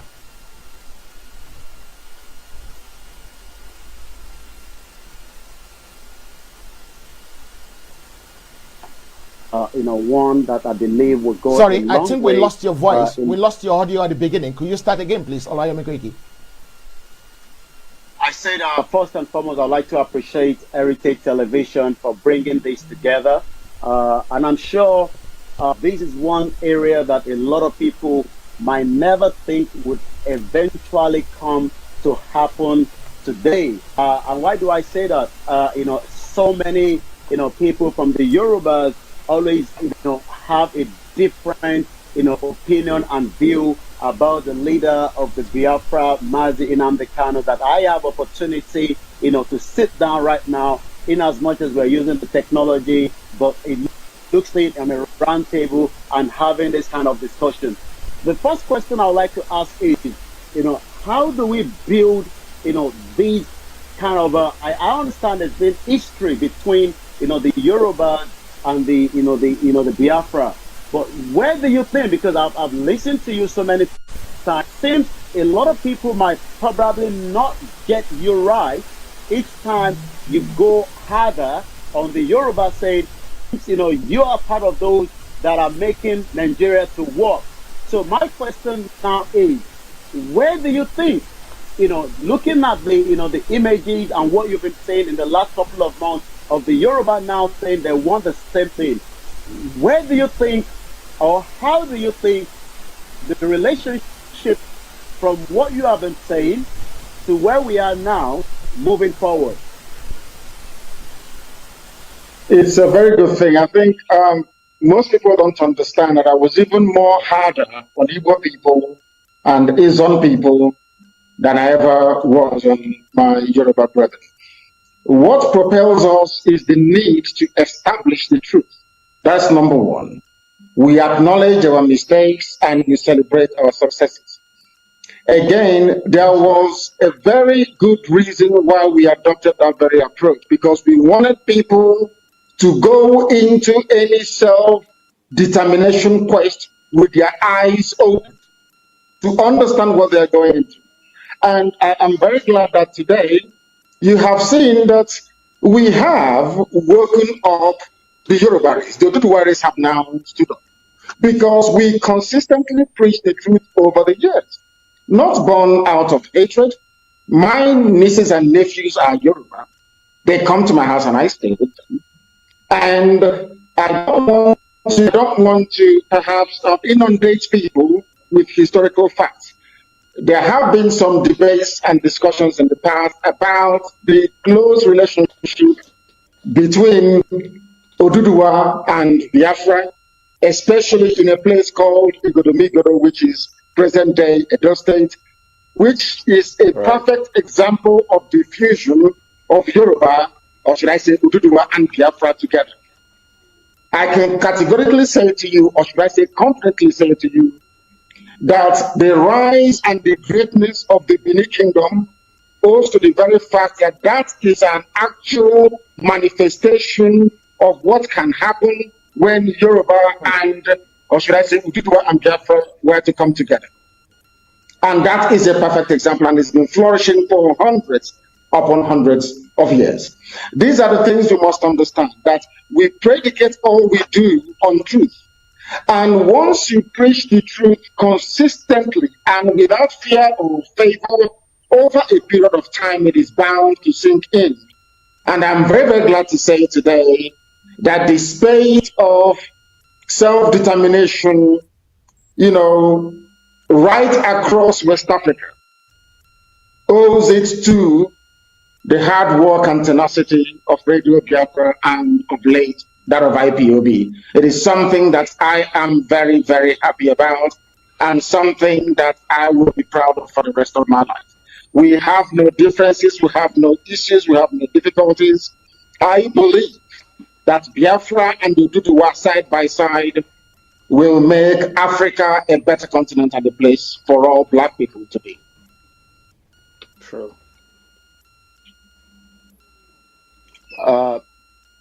Can I come back in? Yeah, come back in, please. Yeah. All right. Thank you very much for that. I'll just quickly ask one more question, then I'll go back straight to the studio. Once again, we do appreciate those that are watching us from around the world. One question I'd like to ask is, the struggle of the Biafra, a lot of people might say it's taking a very long time, and they might be looking at the Oduduwa and saying, is it going to be the same line where the Biafra have been on this for a very long time? How soon do you think a Biafra nation will eventually come, to reality? Because the journey has been a very long one, and the Oduduwa as well, that are already asking that it looks like we want a Yoruba nation, to happen, a Oduduwa nation to happen tomorrow. But sometimes, we are also, looking at the Biafra. We're losing Olayomi Koiki bit by bit there. Yeah, I think I can pick up, I can make out the tail end of his question. Okay, go ahead, sir. What I have to say is this. No one can, with any degree of accuracy, predict the exact time that we are all going to be free.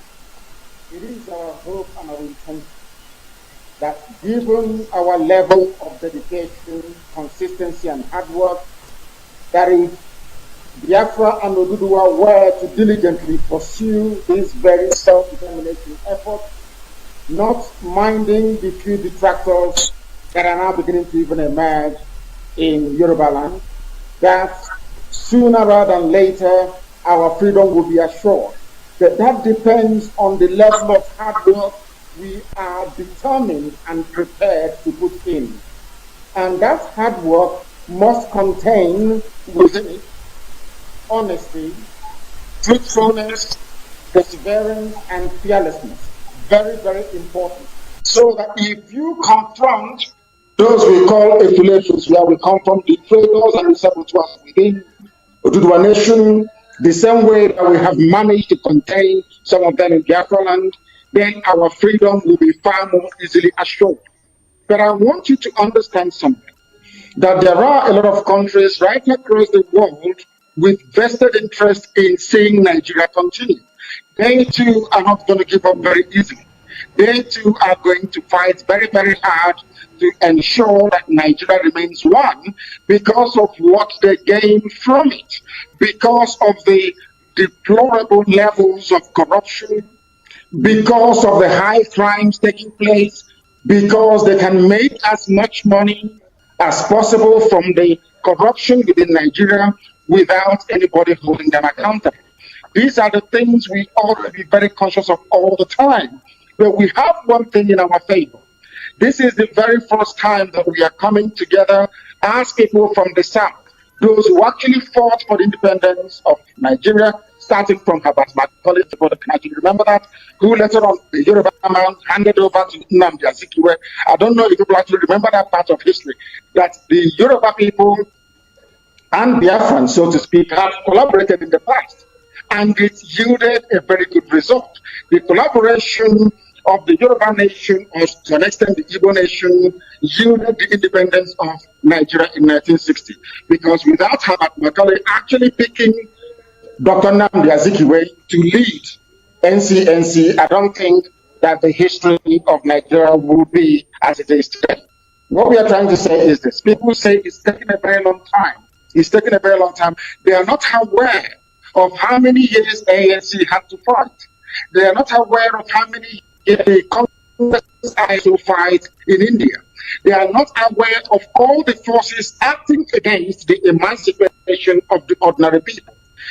When people are steeped in ignorance, it takes many years to educate them.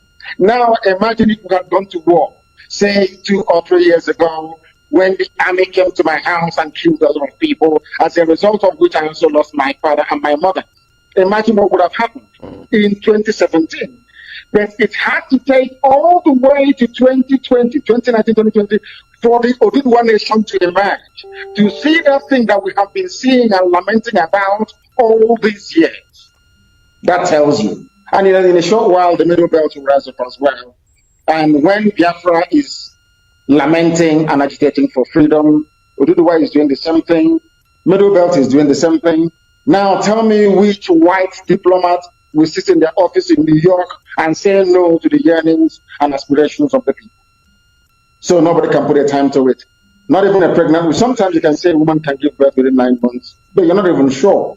We are hoping and praying and working very hard to ensure that it comes as quickly as possible. And with this newfound collaboration between the East and the West, between Biafra and the Oduduwa nation, I can assure you that freedom is far more closer than you think. Thank you very much, sir. I really appreciate that submission from you. Freedom is around the corner. I want to say a very big thank you to all the people that work tirelessly to facilitate what we're doing today. It's the beginning of something big to come, and this is going to be happening from time to time. It's not one-off. It's not one-off. I'm telling you now, it is not going to be one-off. We are going to work together. My leader said something that the IPOB rised up, the Oduduwa rised up. When the Middle Belt rised up as well, who can stop it? Who will stop it? No diplomat in any part of the world will ever try to stop it. Mazi, thank you for the effort you put in. In all the effort you put in, as anybody, any animal, I will call them, that is from the East, member of the Biafran, point any accusing finger on you, because sometimes we have to call names. We don't want to abuse, but we want to call names. As anybody try to point accusing finger to you wrongly, that what you're doing is wrong. If you go through the newspapers every day or social media, where we are very active, you will come across a lot of dissenting voices, I call them, some out of ignorance. Because you remember there was a time when the media from the West never wanted to hear anything about Biafra. But it took them many, many years to realize that what we've been saying about Nigeria is actually correct. The same way for some of these misguided people. But there are those, do not forget this, there are those who will raise an objection for the sake of it. Even when Moses led the children of God out of Egypt, some people were grumbling at all the miracles, despite the fact that he led them out, despite the fact that the Egyptian army drowned in the Red Sea, despite the fact that manna fell from heaven, they still grumbled. They not only rebelled against Moses, they rebelled against God himself in heaven by molding a golden calf to worship at the foot of Mount Sinai. When Moses went up to God get the Ten Commandments, that is man for you. And no other group of people exemplify or typify this very trait of self-denigration than Biafran people. So it doesn't come to us as a surprise. It is absolutely normal, and it is healthy for what we are doing, because we are going to run a democracy. And within that democracy, there is bound to be opposition to government all the time. And we want people to work their way through their differences rather than resorting to some unsavory means as a way to, should I say, resolve their disputes. Why I'm saying this is this. People are bound. You cannot convince everybody. We are 70 million all over the world. There are bound to be a few voices who will say that they disagree because of what they're getting from Abuja, because their lover, their boyfriend is from Fulani, or perhaps they have one reason or the other to believe that the continuation of one Nigeria will favor them. People sometimes approach these issues from a very selfish, very parochial viewpoint. I read also about a very notable Yoruba elder saying earlier today that he doesn't believe, the word freedom, that they fought for Nigeria. I was tempted to ask him, how about the Yoruba people in Benin Republic? How about the Yorubas in Togo? Are you telling me that Fulani man in Sokoto is more closer to you, both culturally, religiously, and otherwise, than your own kith and kin in Benin Republic? When I have the chance, I will ask him that very question. Sometimes people do things out of ignorance. When the white man came, the white man appointed in our area warrant chiefs. We didn't like them, but they endured up until this very day. So you must understand that we are black people, and where black people are benefiting, it is very, very difficult for them to try to see the bigger picture, the well-being of everybody. I think it's part of human nature. Anyway, but what I'm trying to say to you is that some people are bound to complain, but wait until the 1st of October. Then you will see how many people are in support. And I can tell you this, 99.99999% of our people are in favor of what we're doing. The very insignificant 0.0000 to infinity 1% are insignificant. They are hungry and they want to eat. Perhaps if they make a lot of noise, that we can recognize them and give them some money. That is human nature. But we are not deterred. We are moving forward and we are winning. And as Rock knows, we are winning. Let's go back to Mr. Temitope because we seem to have lost Olayemi Iyke at the moment. We will soon get him back. Mr. Temitope, another opportunity for you to ask our leader of the IPOB, a very quick question. I'll give you another chance to take two. Thank you, Mr. Moderator. It's a great honor again, always when I ask him questions. I just want to know at this point, with the way things are, you see lots of groups coming up. They say, oh, I belong to that group, I belong to this group. Under one, agitation, under one ethnic agitation, you have so many groups. Of course, we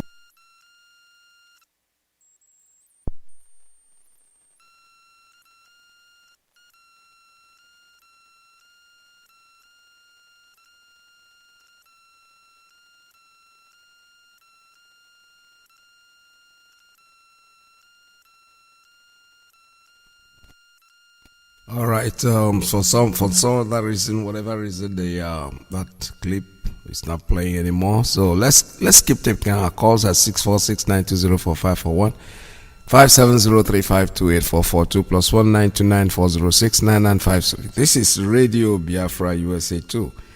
All right, but like I said, unfortunately, that clip will not play anymore, and I don't think I want to bother about it and explain.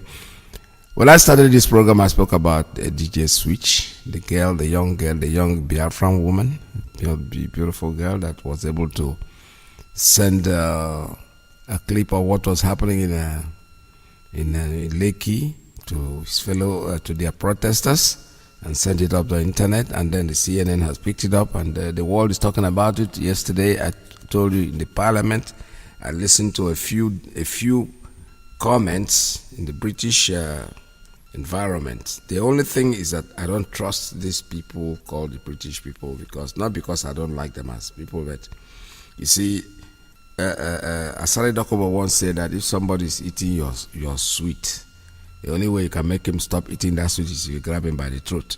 So the British man out there, honestly speaking, like I said before, I don't trust them. They are talking about the agitators and they're trying to, make some noise about it. That's a good thing. That's quite a good thing. That's what is expected. But the truth is, I'm more interested in the outcome, what happens in the end. Not just talking and talking and talking, because it's not going to be easy for these people to give up. They benefit by Nigeria staying together, honestly. All the benefits that they get multinational companies, they are the ones gaining, and they are the ones that want the zoo to remain the way they are, because what does it do? It pays them. It puts money in their pocket, while Lai Mohammed is there lying out his teeth, trying to make the world believe that nobody got killed, but we know he's lying. I have a call on WhatsApp. Caller, good morning. Tell us your name and where you're calling from. Yeah, Mazi, good afternoon from here. There we Chukudi from South Africa. Hello, welcome to the program, sir. Thank you, sir. Mazi, I want to ask one question. Maybe let me greet my leader. Mazi, good afternoon, wherever you are. And I've sent something on the Facebook to you regarding these 100 people that you're looking for. And I also want to say it on the air. Maybe you brief us and we know exactly what to do. Mazi is looking for 100 people. The day he was making this announcement about 100 people, he made something very clear. He said 100 people like us. And he also mentioned the same day about, don't be surprised about how many people that are not going to make it to the promised land, that are going to fall apart, even the very elected. So, if we are looking for 100 people like him as the leader, and I've looked into him to see who he is as a person, I find out that day he also mentioned that somebody who is willing to leave everything that he's doing, it might not be physical, it might not be physical, it might be physical and spiritual. He actually put it on the ground. But my question this afternoon is, if we have these people, where do we register? How do we pick them up? Because so many people are ready. And then how do you test them to know if they fit into what you are looking for? Because seriously, we need this, our nation called Biafra. Our ladies are ready. Our men are ready. So that is one part of what I wanted to say this afternoon. Second part is, I want to talk to Nigeria.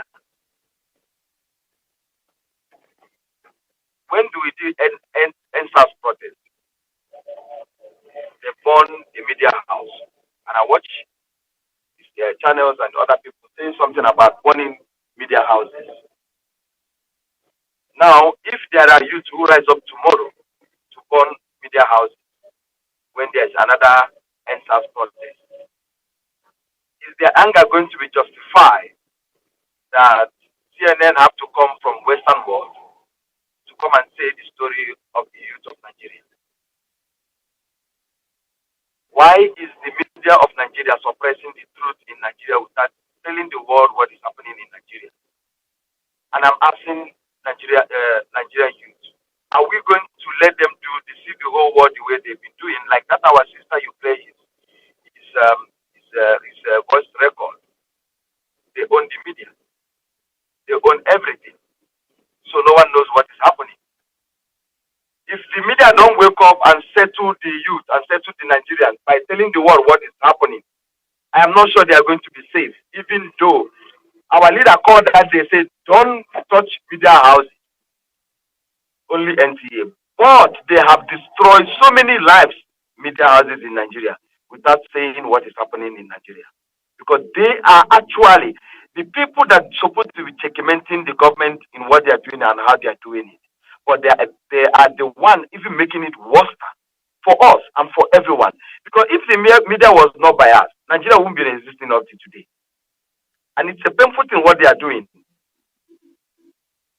I'm asking Nigeria you this afternoon, is it okay that old man like Lai Mohammed will come up and say he's going to, I think that man is insane, talking about sanctioning CNN. I don't know. Maybe they have stolen enough money that they don't even know what they are talking again. Sanctioning who? And then you are the Minister of Information. You're lying to the whole world, even when people are recording live, and you're saying they are also lying. And you say you're satisfied with the police and the army that went to shoot other people's children. The day of judgment is coming. And I urge the youth of Nigeria, on the judgment day, let's not forget about these people who has putting us into running away from our motherland and our fatherland, seeking for green pasture. Do you know how many of us in South Africa here that is in jail? Do you know how many people running around the street without doing anything, languishing for nothing? Do you know how they managed to come to this country? Because of what the government is doing in Nigeria. I urge everyone, wake up this time around. We need to take our future on our hands. Mazi, thank you so much. That's my submission.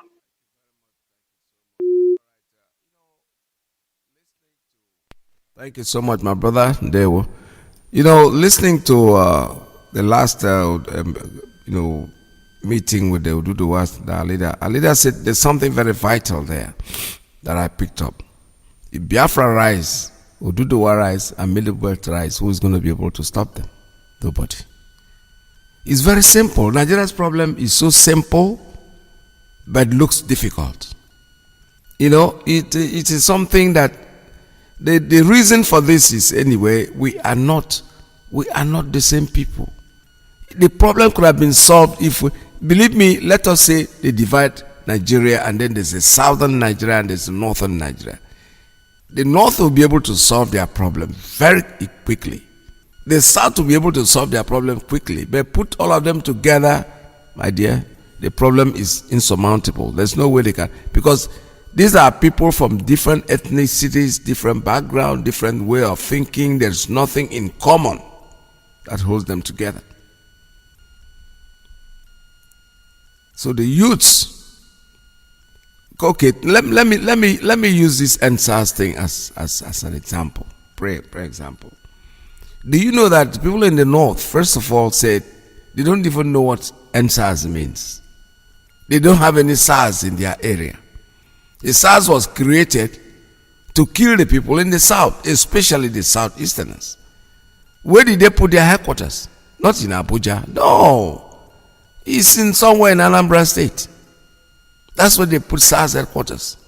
Mwafo, whatever they call him, that is in charge. The one that was running away and they got him in Ghana and brought him back.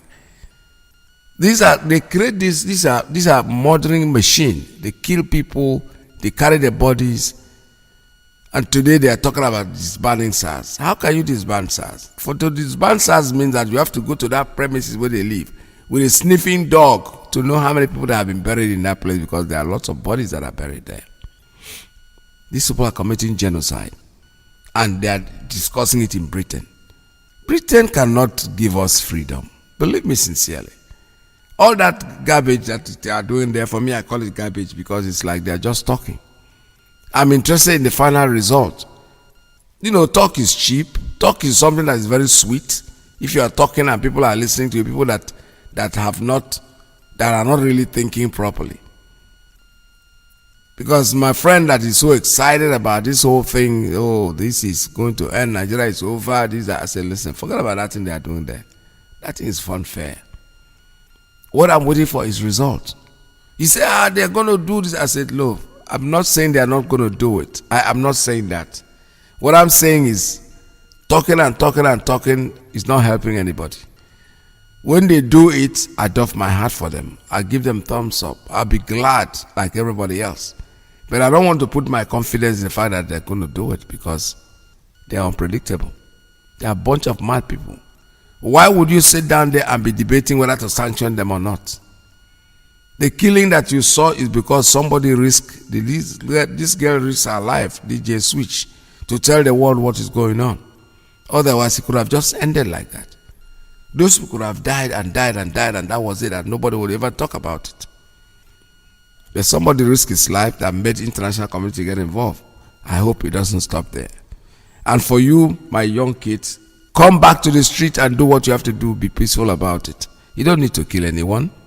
You need to make demands and make sure that these demands are met. Because when you say end SARS, that kind of scared the living hell out of them. No, end Nigeria. Where is Buhari? We want him to come and talk to us. These are all the demands you are going to make. Let him come out and speak to you people, because He is the one that said you are miscreants, you don't do well, you are this, you are that. Now he should come out and address you. Insist on that. Insist on your demands. And believe me sincerely, when you insist, you're going to get the reward, whether you like it or not. Caller on straight line, good morning. Tell us your name and where you're calling from. Mazi, Iyke Peter. Welcome to the program. Hello? Yes, go ahead, sir. Are you hearing me? I can hear you loud and clear. I'm from the Zakonobi, from Umawolo. I just want to talk to Biafrans, especially the patriots. Umu Biafra. Because even Nachi Gunubo, now Kukonabani, Anyufiana Hapia. Can you speak in English? Speak in English so that Biafrans will hear you. Biafrans are not Igbos alone. Yeah, go ahead, sir. Okay, because sometimes it's very hard for me to speak English. I know. For everybody, but you have to. Okay. Biafrans, I just want to tell you that we have danger ahead of us. The freedom fighters, I'm talking to Biafran patriots.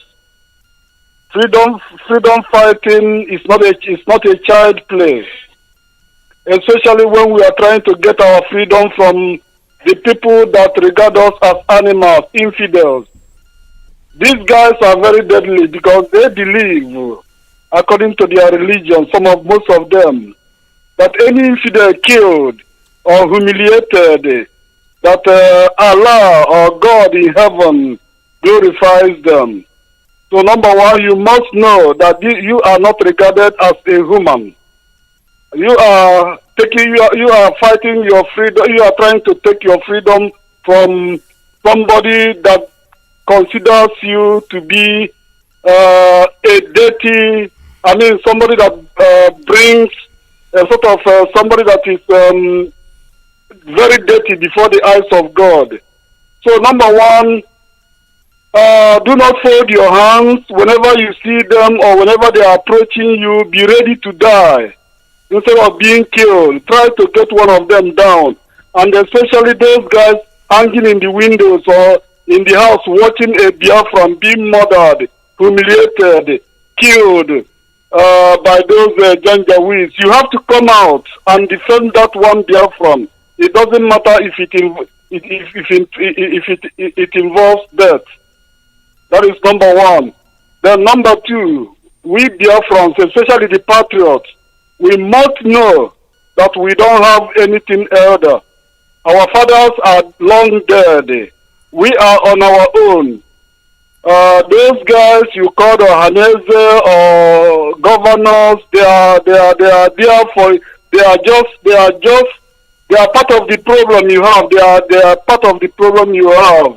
Remember, they visited Iyke, and after visiting Iyke, more Biafrans were killed. So they went there to celebrate their victory over the Biafran patriots. Remember, Mietiala visiting Iyke. After visiting Iyke, then more Biafrans were killed. Then again, as we are in the war, pray for our leader, the young man. God opened our closed hands by force and handed over us this young man. Remember his honesty, remember his dedication, remember whom he is and how he's being sent to us by God. So he has the right as a commander and as a supreme leader, he has the right to remove and replace anybody. It doesn't matter whom he is.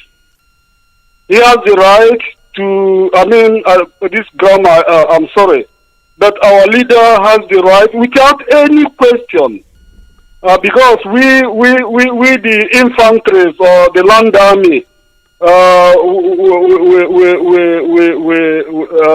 what I mean by land army, we the people that watch plays in Europe and contribute this little money We do it because of the man of God, which is our supreme leader, and not somebody else. So we have to remain focused. Okay? And if our leader removes or replaces anybody, nobody on this earth has the right to come to radio or even to social media to talk that he's removed. He's removed, he's removed. Okay? So that is final.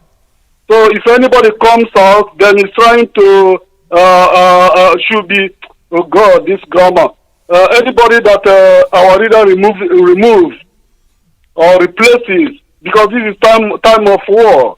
The commander and the supreme leader of indigenous people of Biafra has the right, ordained from God, has the right to remove and replace. And there will be there shouldn't be any gossip or any talk in social media, or even those guys. It doesn't matter your position. You shouldn't talk. You should talk to the leader that removes you, and not coming to the public to talk. Thank you. So I'm sorry, Mister.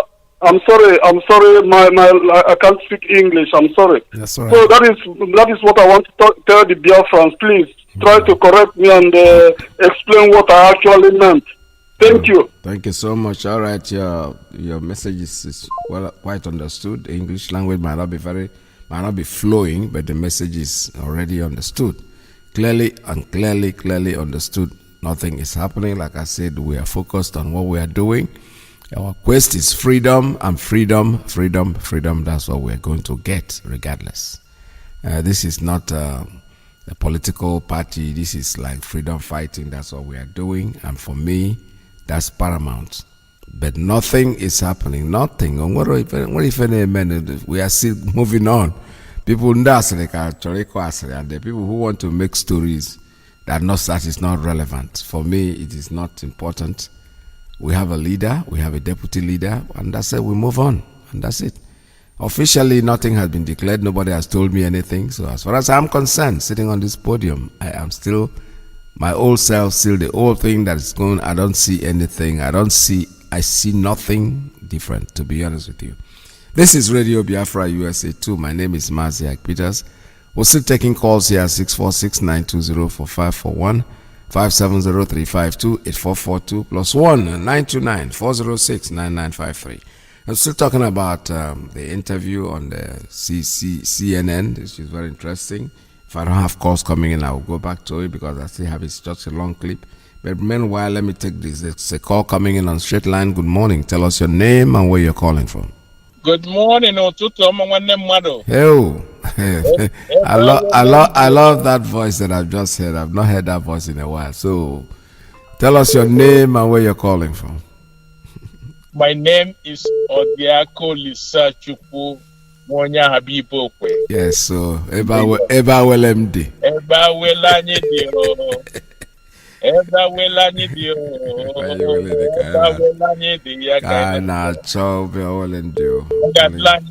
Yes, so grace of God will always continue to be with us.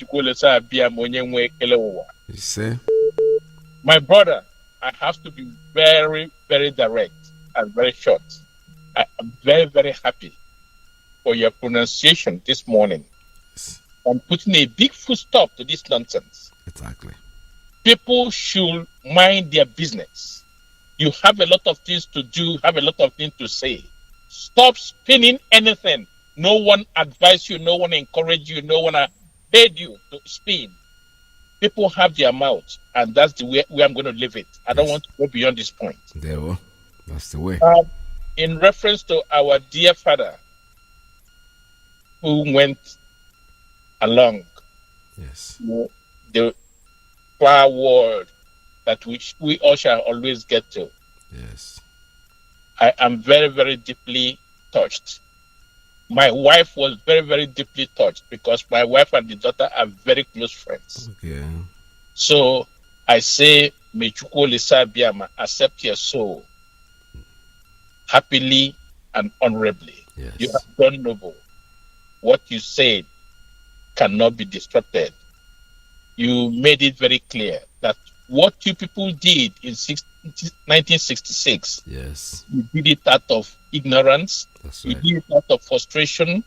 But To hell with anyone who thinks otherwise, because you were very right. Because whatever was in your mind when you did it then is still happening today. Yes. So you did an honest job. You did what was called of you as a soldier. Our dear sister from Brazil, I heard of you. I heard what you said.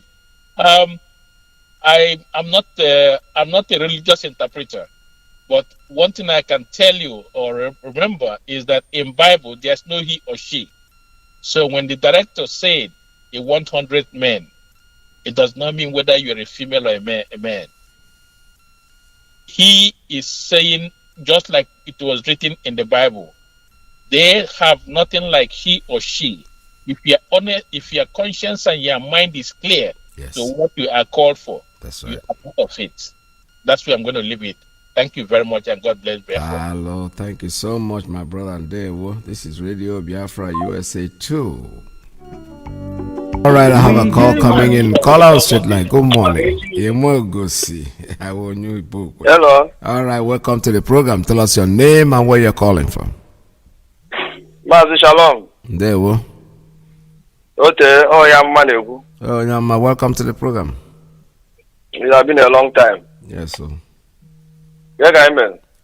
We are fine, sir. Okay. I'm out the one I'm to target. I want to know when she can borrow. It's a word. Oh, they go call you. Anyway, now they can. And I on the side, I know a good. Ha. Mazabo go body. Yeah, I can go film just born. You have an addendum. I had to go to Shada. Oh, Malama. I want the Nabondi Bundibo. I'm under Bundibo. I will be Biafra when Dibo. I was away with Fulani. But then they could know Kunina and go. I want to look. No about Singelo or Gideon evangelism. Oh, but Jimbo on my phone. Why him Namstan and Eba Batete? But I haven't net test radio net test. I would get it. When I got an Ambutan, I bet the bitch and I read Yana Baba.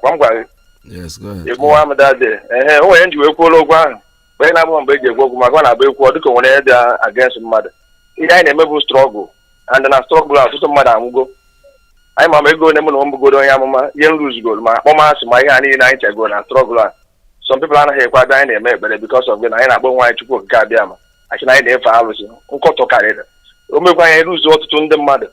Not a man in the Abu so why? If I did this, I can be given again 9 hours of freedom. So, what was the time I check after that call? I got one who Iyke wouldn't have the kind of honor there, maybe Biafra, or for an Uzo. Or you be doing have would you go?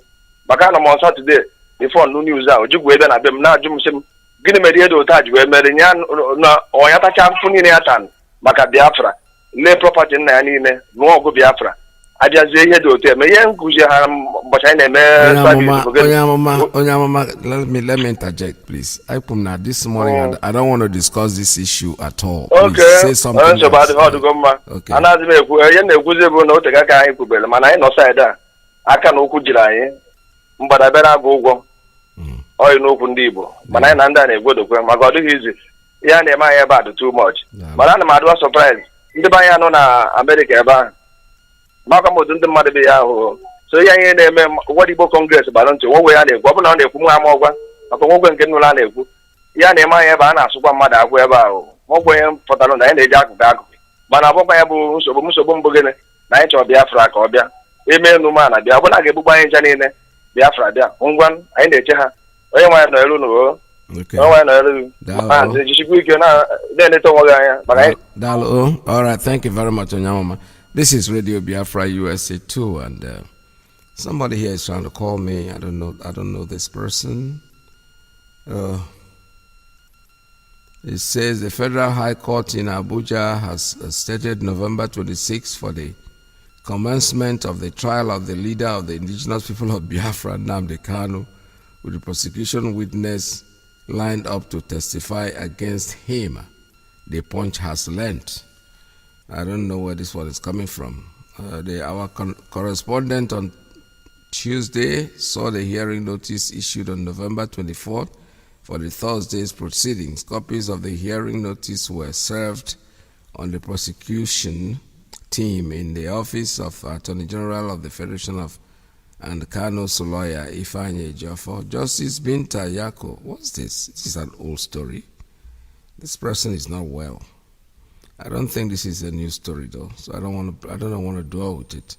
Like I said, when I start getting calls from people that I don't know, the name of the person is just called me and I refuse to pick up the call. Now he's sending me a text message, which is Kano's trial in absentia begins Thursday. I don't know about this. Okay, this is Radio Biafra USA 2. Let us not bother about things like that because I don't know where he's getting his news from. I don't know who he is. He's calling the radio and I didn't pick up. Now he sent me a text. And then for your information, if you call me on the special on signal and I don't pick up and you want to send a message, you want something announced, call in. Just send me a text. If I read it and if I think it's something I need to talk about, I'll definitely speak about it. I have a call on WhatsApp. Caller, good morning. Tell us your name and where you're calling from. Hello. Yes, good morning. Yeah, Mazi, good afternoon. Welcome to the program. Mazi, good afternoon.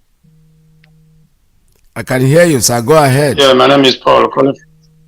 Yeah, Mazi, good afternoon. I'm calling from Libreville, Gabon. My name is Paul from Libreville, Gabon. Good afternoon, Mazi. I'm very, very happy for the job you are doing for us. We are IPOB all over the world. We Biafrans. And we are, that's a soldier go, soldier come.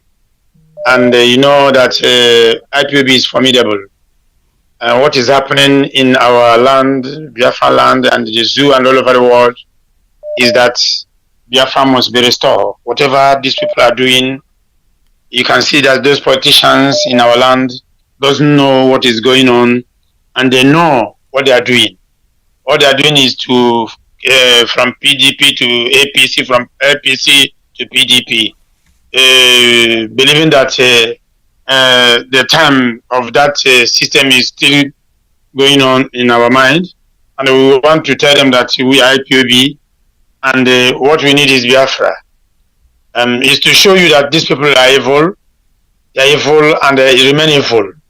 And I have said it, and I'm continuing saying it, that what we need. One day, one our brother said something in this platform that what we're supposed to do is not to come on air and talking that we must do that, must do this. What we want to hear that this morning, one fowl was killed in Aba or in Port Harcourt. So is what we need. Those people are foul. Those politicians are foul, and we must hunt them down. Thank you. I don't know what's happened to your Is line. to bring one or two people down. So that's what we're supposed to do. Yeah. So Mazi, I don't have much to say this afternoon. What I have to say is to IPOB all over the world, keep on. You people are formidable. You can see that the zoo, I'm one already, and they must go down. Thank you. Because Biafra must be restored in our time. Thank you, Mazi. May you remain blessed. Mazi, our leader Mazi Nanekalu, remain blessed. Wherever you are, God bless you and protect you for us in Jesus' name. Amen.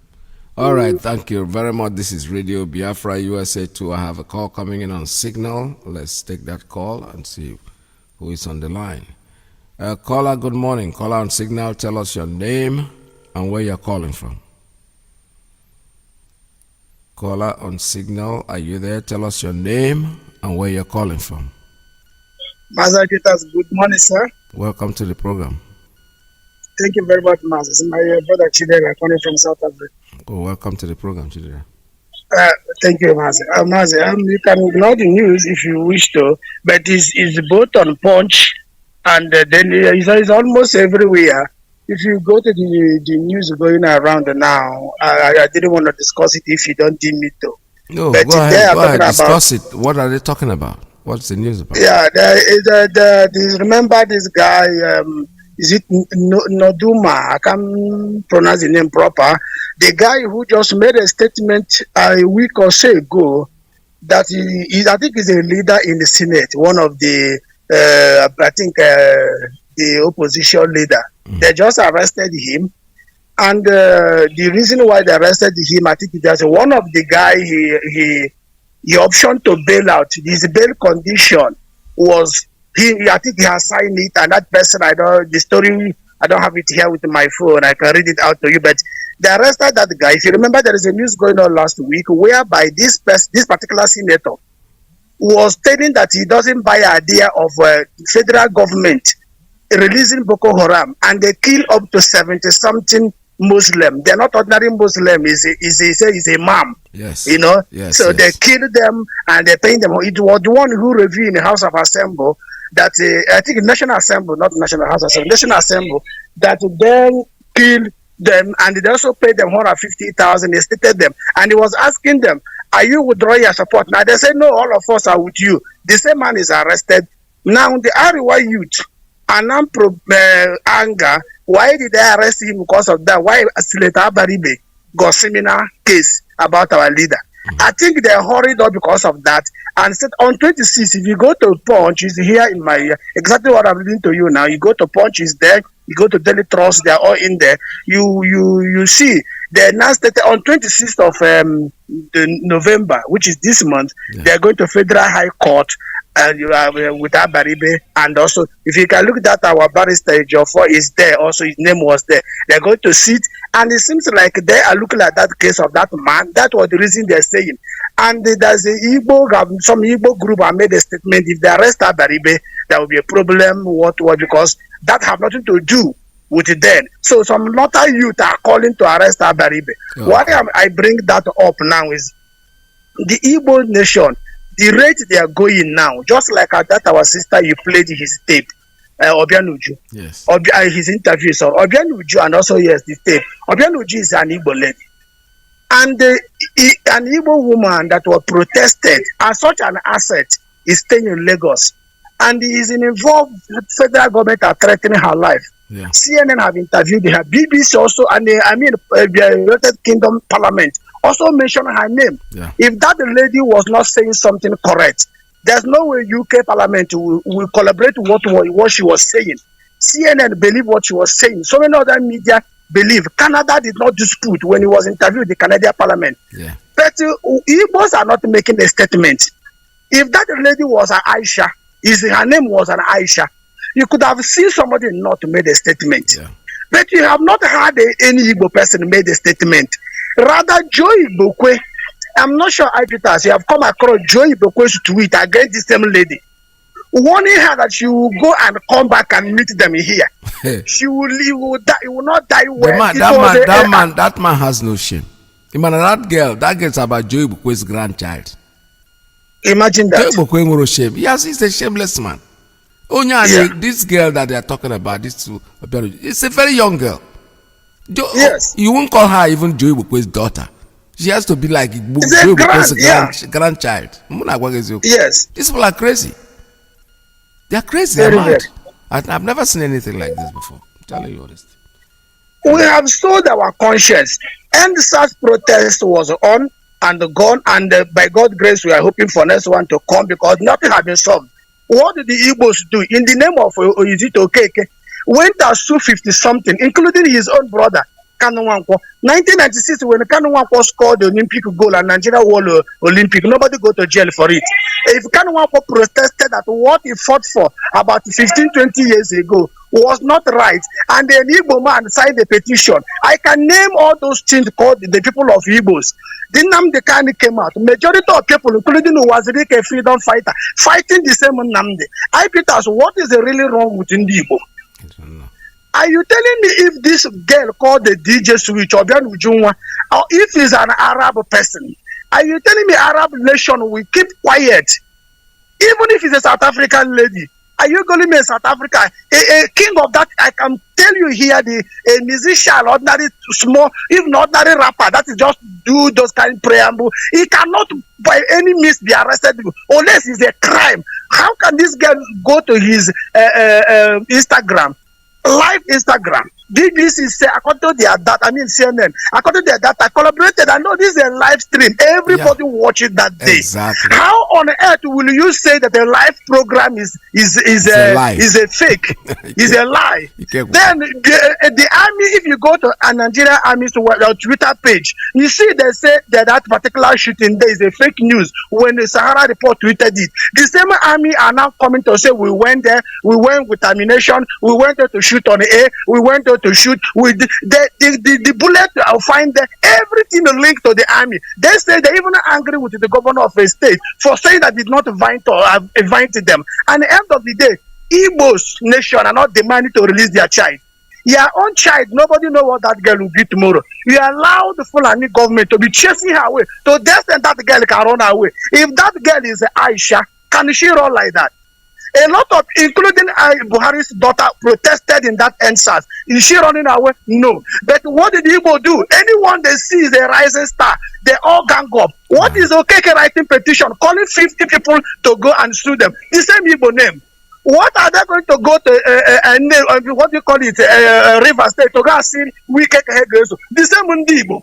Why is it that this particular one is decoupled from the APC? Why are you supposed to, from PDP, you win 80 years of election, stay over 15, 20 years under since 1999? We are not decamping the other side, telling that Igbos are marginalized as if we are 10-year-old boy, an adult like that. So when you look at the whole thing, Ibitas, the somebody wise like you, when you come on A, really emphasize, and let me before I drop, sir. I know you don't want to talk a certain issue in this forum, but I want to really speak to our brother Emma Powerful. If that's why you have a person like him. If in a thing like this come up, Emma Powerful owes it as a duty to us to come up and put a statement and put those kind of a thing to rest. That's why he's there. I believe the center did not do what they're supposed to do in this case. If the center have come on board, it wouldn't have gone this way.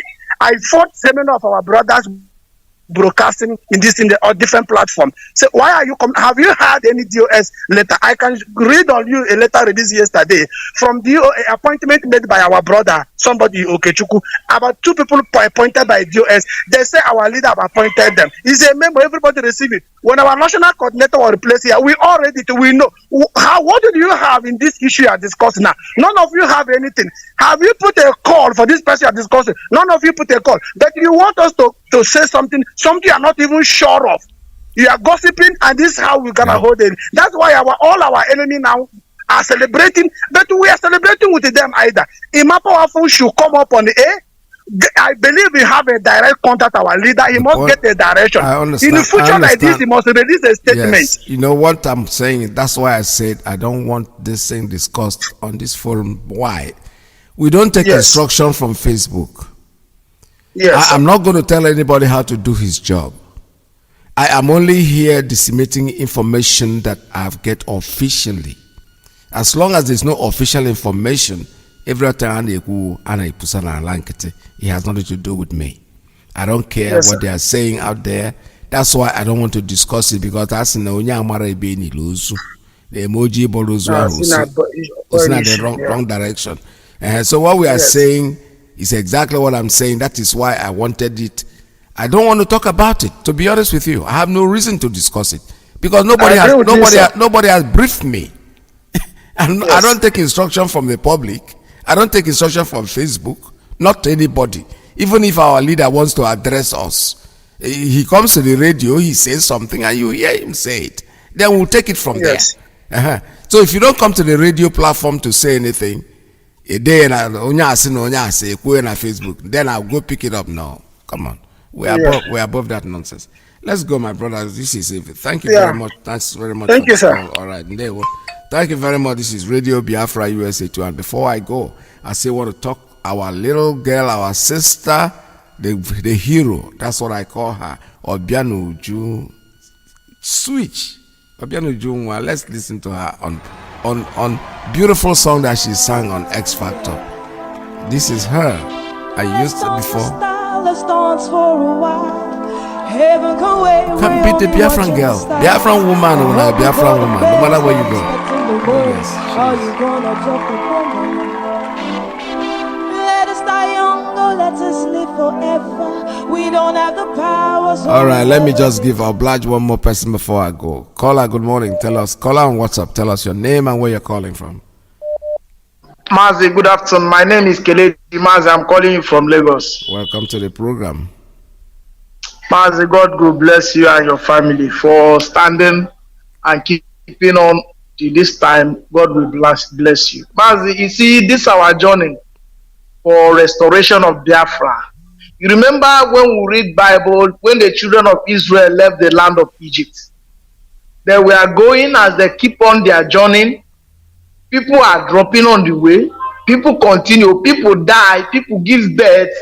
But at the end, they get to their destination. Our destination is the promised land of Biafra. It doesn't matter what happened on the road.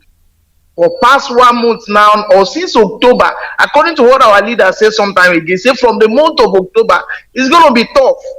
And they will have seen things that has been happening since that time till now. Yes. And they will continue to happen until Biafra come.